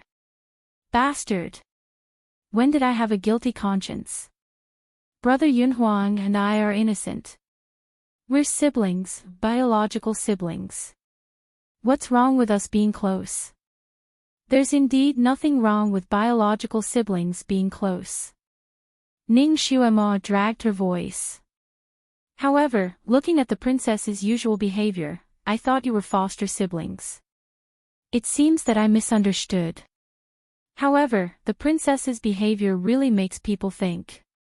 Her words had a double meaning, and each sentence had a meaning.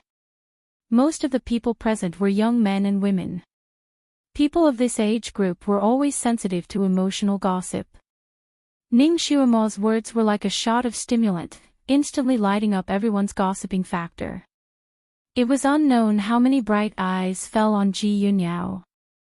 Biological sister and biological brother having an affair. It couldn't be, right? Ji Yunyao clenched her fists tightly. She felt that she had always hidden her thoughts very well.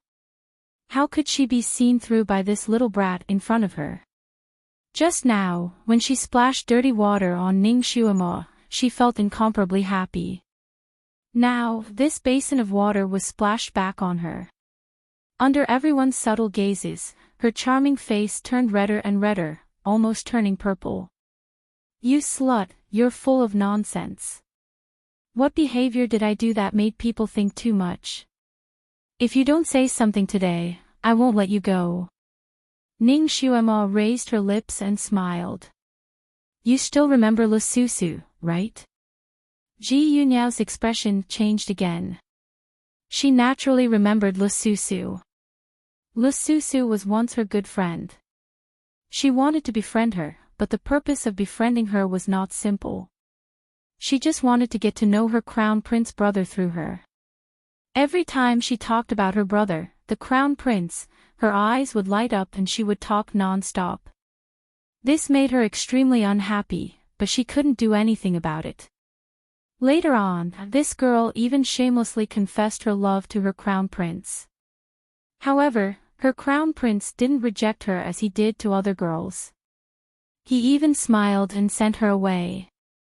After chatting with Le Susu for a while, he even sent Le Susu back home for the first time.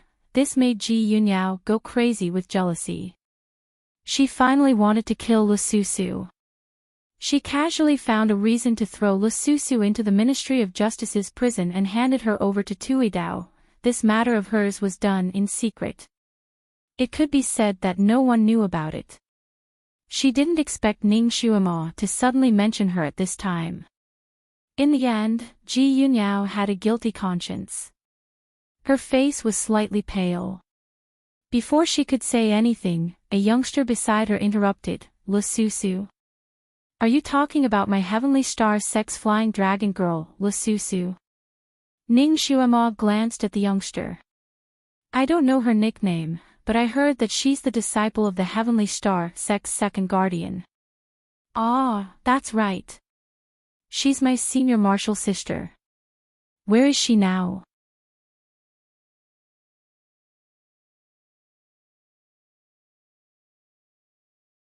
Chapter 282. She has already been missing for several days. Do you know where she is? The youth's tone became more and more anxious.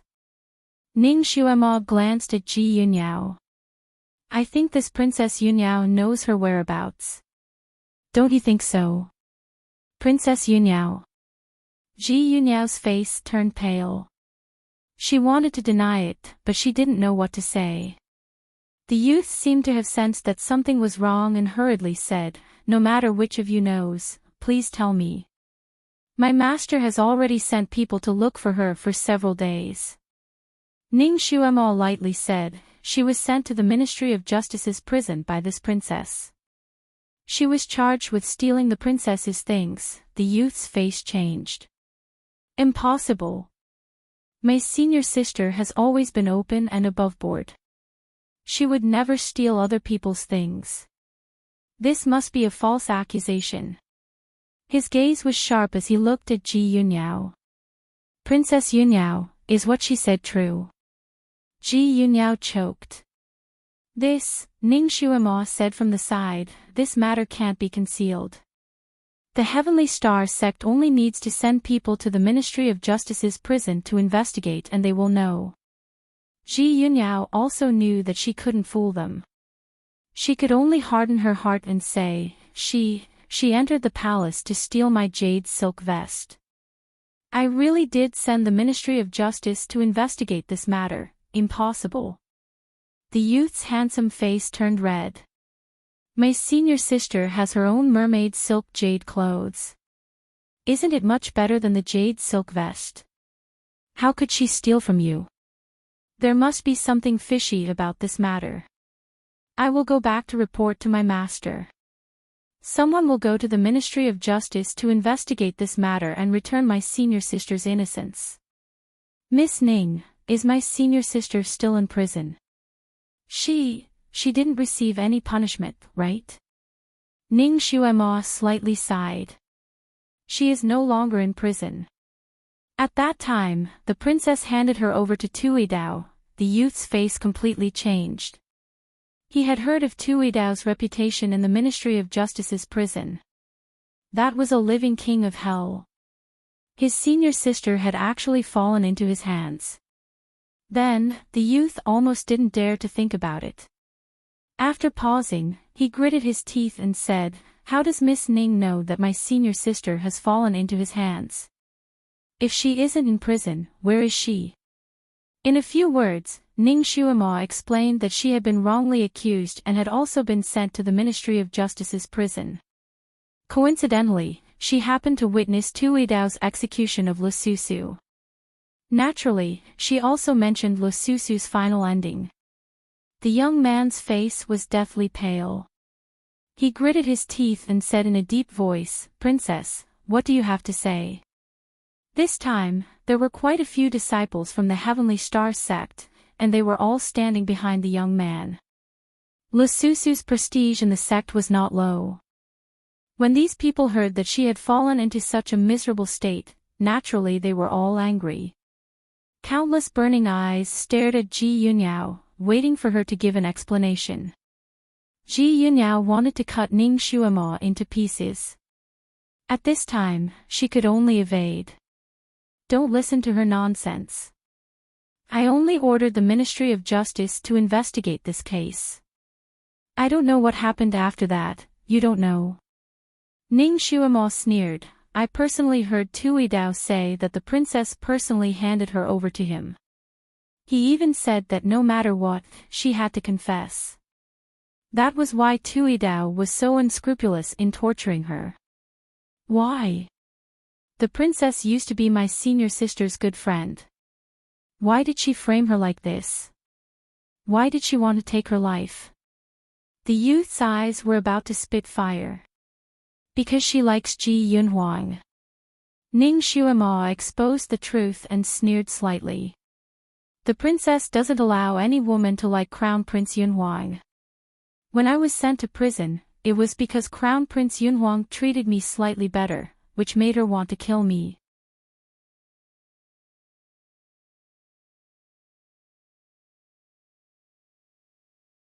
Chapter 283. Crown Prince Yunhuang only has true sibling affection for her, but her feelings for Crown Prince Yunhuang are nonsense. Nonsense. You're talking nonsense. Ji Yunyao's face turned green and white. She stole my things. The youth clenched his fists. This is a serious matter. Our Heavenly Star sect will thoroughly investigate this matter. We will return my senior sister's innocence and seek justice. Let's go.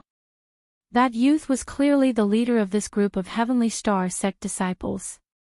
When he turned around, the other Heavenly Star sect disciples also followed him. The remaining people looked at each other in dismay and then looked at Ji Yunyao one after another. No matter what era, siblings having an incestuous love would be despised by others. Just now, Ning Xuema and Ji Yunyao's battle of words had made everyone understand the cause of this matter. No one knew whether Ji Yunhuang had that kind of feelings for this sister, but this princess who had always been noble and virtuous indeed had a perverted love for her brother. Ji Yunyao knew that although it was impossible to determine the truth of this matter, her feelings had been mercilessly exposed by Ning Xuema. From today onwards, her reputation would be thoroughly tarnished. Her reputation would be worse than Ning Xuemo, this trash. And the rumors would be even worse. What's more, as long as the Heavenly Star sect got involved in this matter, it would inevitably be revealed to the world. At that time, her reputation would be even worse. Those who humiliated others would be humiliated. Ning Xuemo coldly looked at her. Bullying her would have to pay the price. She had given this woman a chance, but she was blind and insisted on provoking her. "I'll kill you, this slut who is full of nonsense." Ji Yunyao was thoroughly enraged. Her figure rose up and a light green blade flashed in her hand. The wind was like a wave as it swept towards Ning Xuemo's waist. She could also be considered a genius. Her psychokinesis cultivation had already reached the 6th level.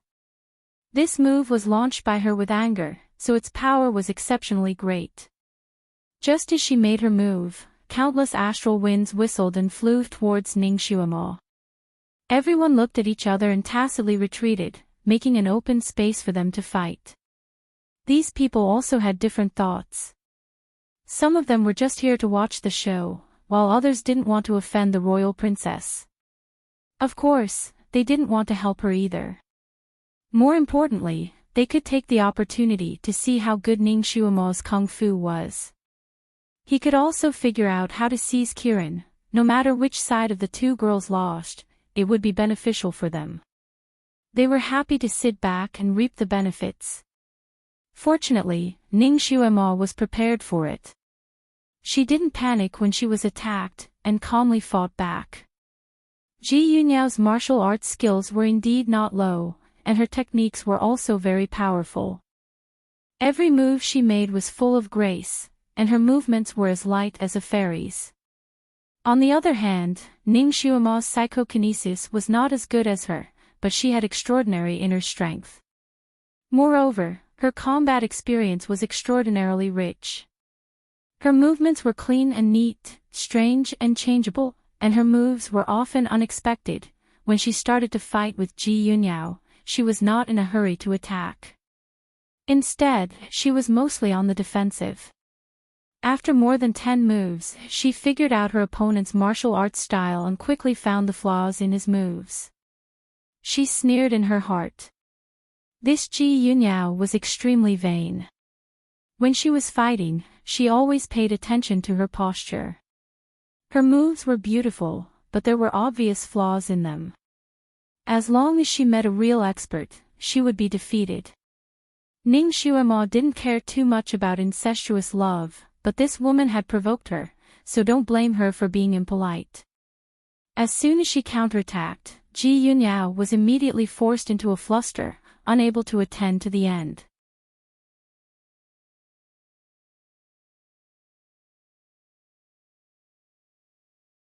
Chapter 284. The onlookers were watching from outside the circle. Ning Xuemo's moves were beyond their expectations. This girl's telekinesis was not high. Or rather, she wasn't using telekinesis at all. She was using another mysterious force. She was flying and her movements were as fast as lightning. She didn't have a weapon in her hand, but when she made her moves, the sound of the wind was sharp and ear-piercing. Her movements were so fast that not many people present could clearly see the changes in her movements. They could only see a white shadow with continuous afterimages, circling around Ji Yunyao and circling around her. Everyone was shocked. What kind of martial arts was this girl practicing? They had never seen it before. A good-for-nothing in telekinesis had forced a master of the 6th rank into a corner and put him in danger several times. How was she a good-for-nothing? How could a good-for-nothing have such good martial arts? Also, what kind of footwork was her footwork? Natural and smooth. Unfathomable. At first, the onlookers were only paying attention to the fight between the two. Later, more and more people were looking at Ning Xuemo. Most of the onlookers were martial arts fanatics. Naturally, they were curious to see martial arts that they had never seen before. They were so engrossed in the fight that they even forgot their initial goal. Kirin was standing on the side, watching the white figure in the fight. Its big eyes were filled with pride. That was its master. No matter what difficulties she encountered, she would never back down. She would never suffer losses, and she was cruel to those who insulted her. An eye for an eye, a tooth for a tooth. It liked it. Seeing that Ji Yunyao was forced to step back, Kirin's blood was boiling. It couldn't help but shout, "Master, come on. Beat this shameless woman to death." As soon as it spoke, everyone was stunned. They knew that pets of the highest rank could communicate with their masters. But they didn't know that this Kirin could speak. No wonder it was a legendary mythical creature. What did it call that girl? Master. It seemed that only pets with blood contracts would call their masters. The others would just call them yes. This little girl had established a blood contract with Kirin. That was impossible. In this world, a written contract would be established when a pet was tamed, written in a special kind of ink. Once the contract was established, the pet would act according to its master's orders, but it would not live and die with its master. If the master unfortunately died, then the pet could establish a contract with someone else, but blood contracts were a legendary existence. Only those whose mental power had reached heaven rank 1 could establish a blood contract with their master. From then on, the master and the pet would live and die together. If the master died, the pet would die. When everyone saw Ning Xuemo riding Kirin for the first time and saw that Kirin was obedient to her, they thought that they had established a written contract between them, which was why they were trying to obtain it. At first, they only had 2 plans. If Ning Xuemo was sensible enough to give up Kirin and cancel the written contract, they wouldn't kill her. After all, they were from a prestigious family. Killing a little girl and ruining their reputation wasn't worth it. If Ning Xuemo didn't know what was good for her, then they would find a legitimate reason to kill her. That would mean that the contract between her and Kirin would be nullified. Kirin could still establish a contract with the stronger ones among them, but now, it seemed that both of these possibilities were gone. Even if they could kill this little girl, Kirin wouldn't be able to live. Once a blood contract was established, it was close to impossible to cancel it. Unless they were also experts with heaven-rank mental power and used the same method to cancel the blood contract, it was impossible to do so. You're tuning into the LoveLore Library YouTube channel.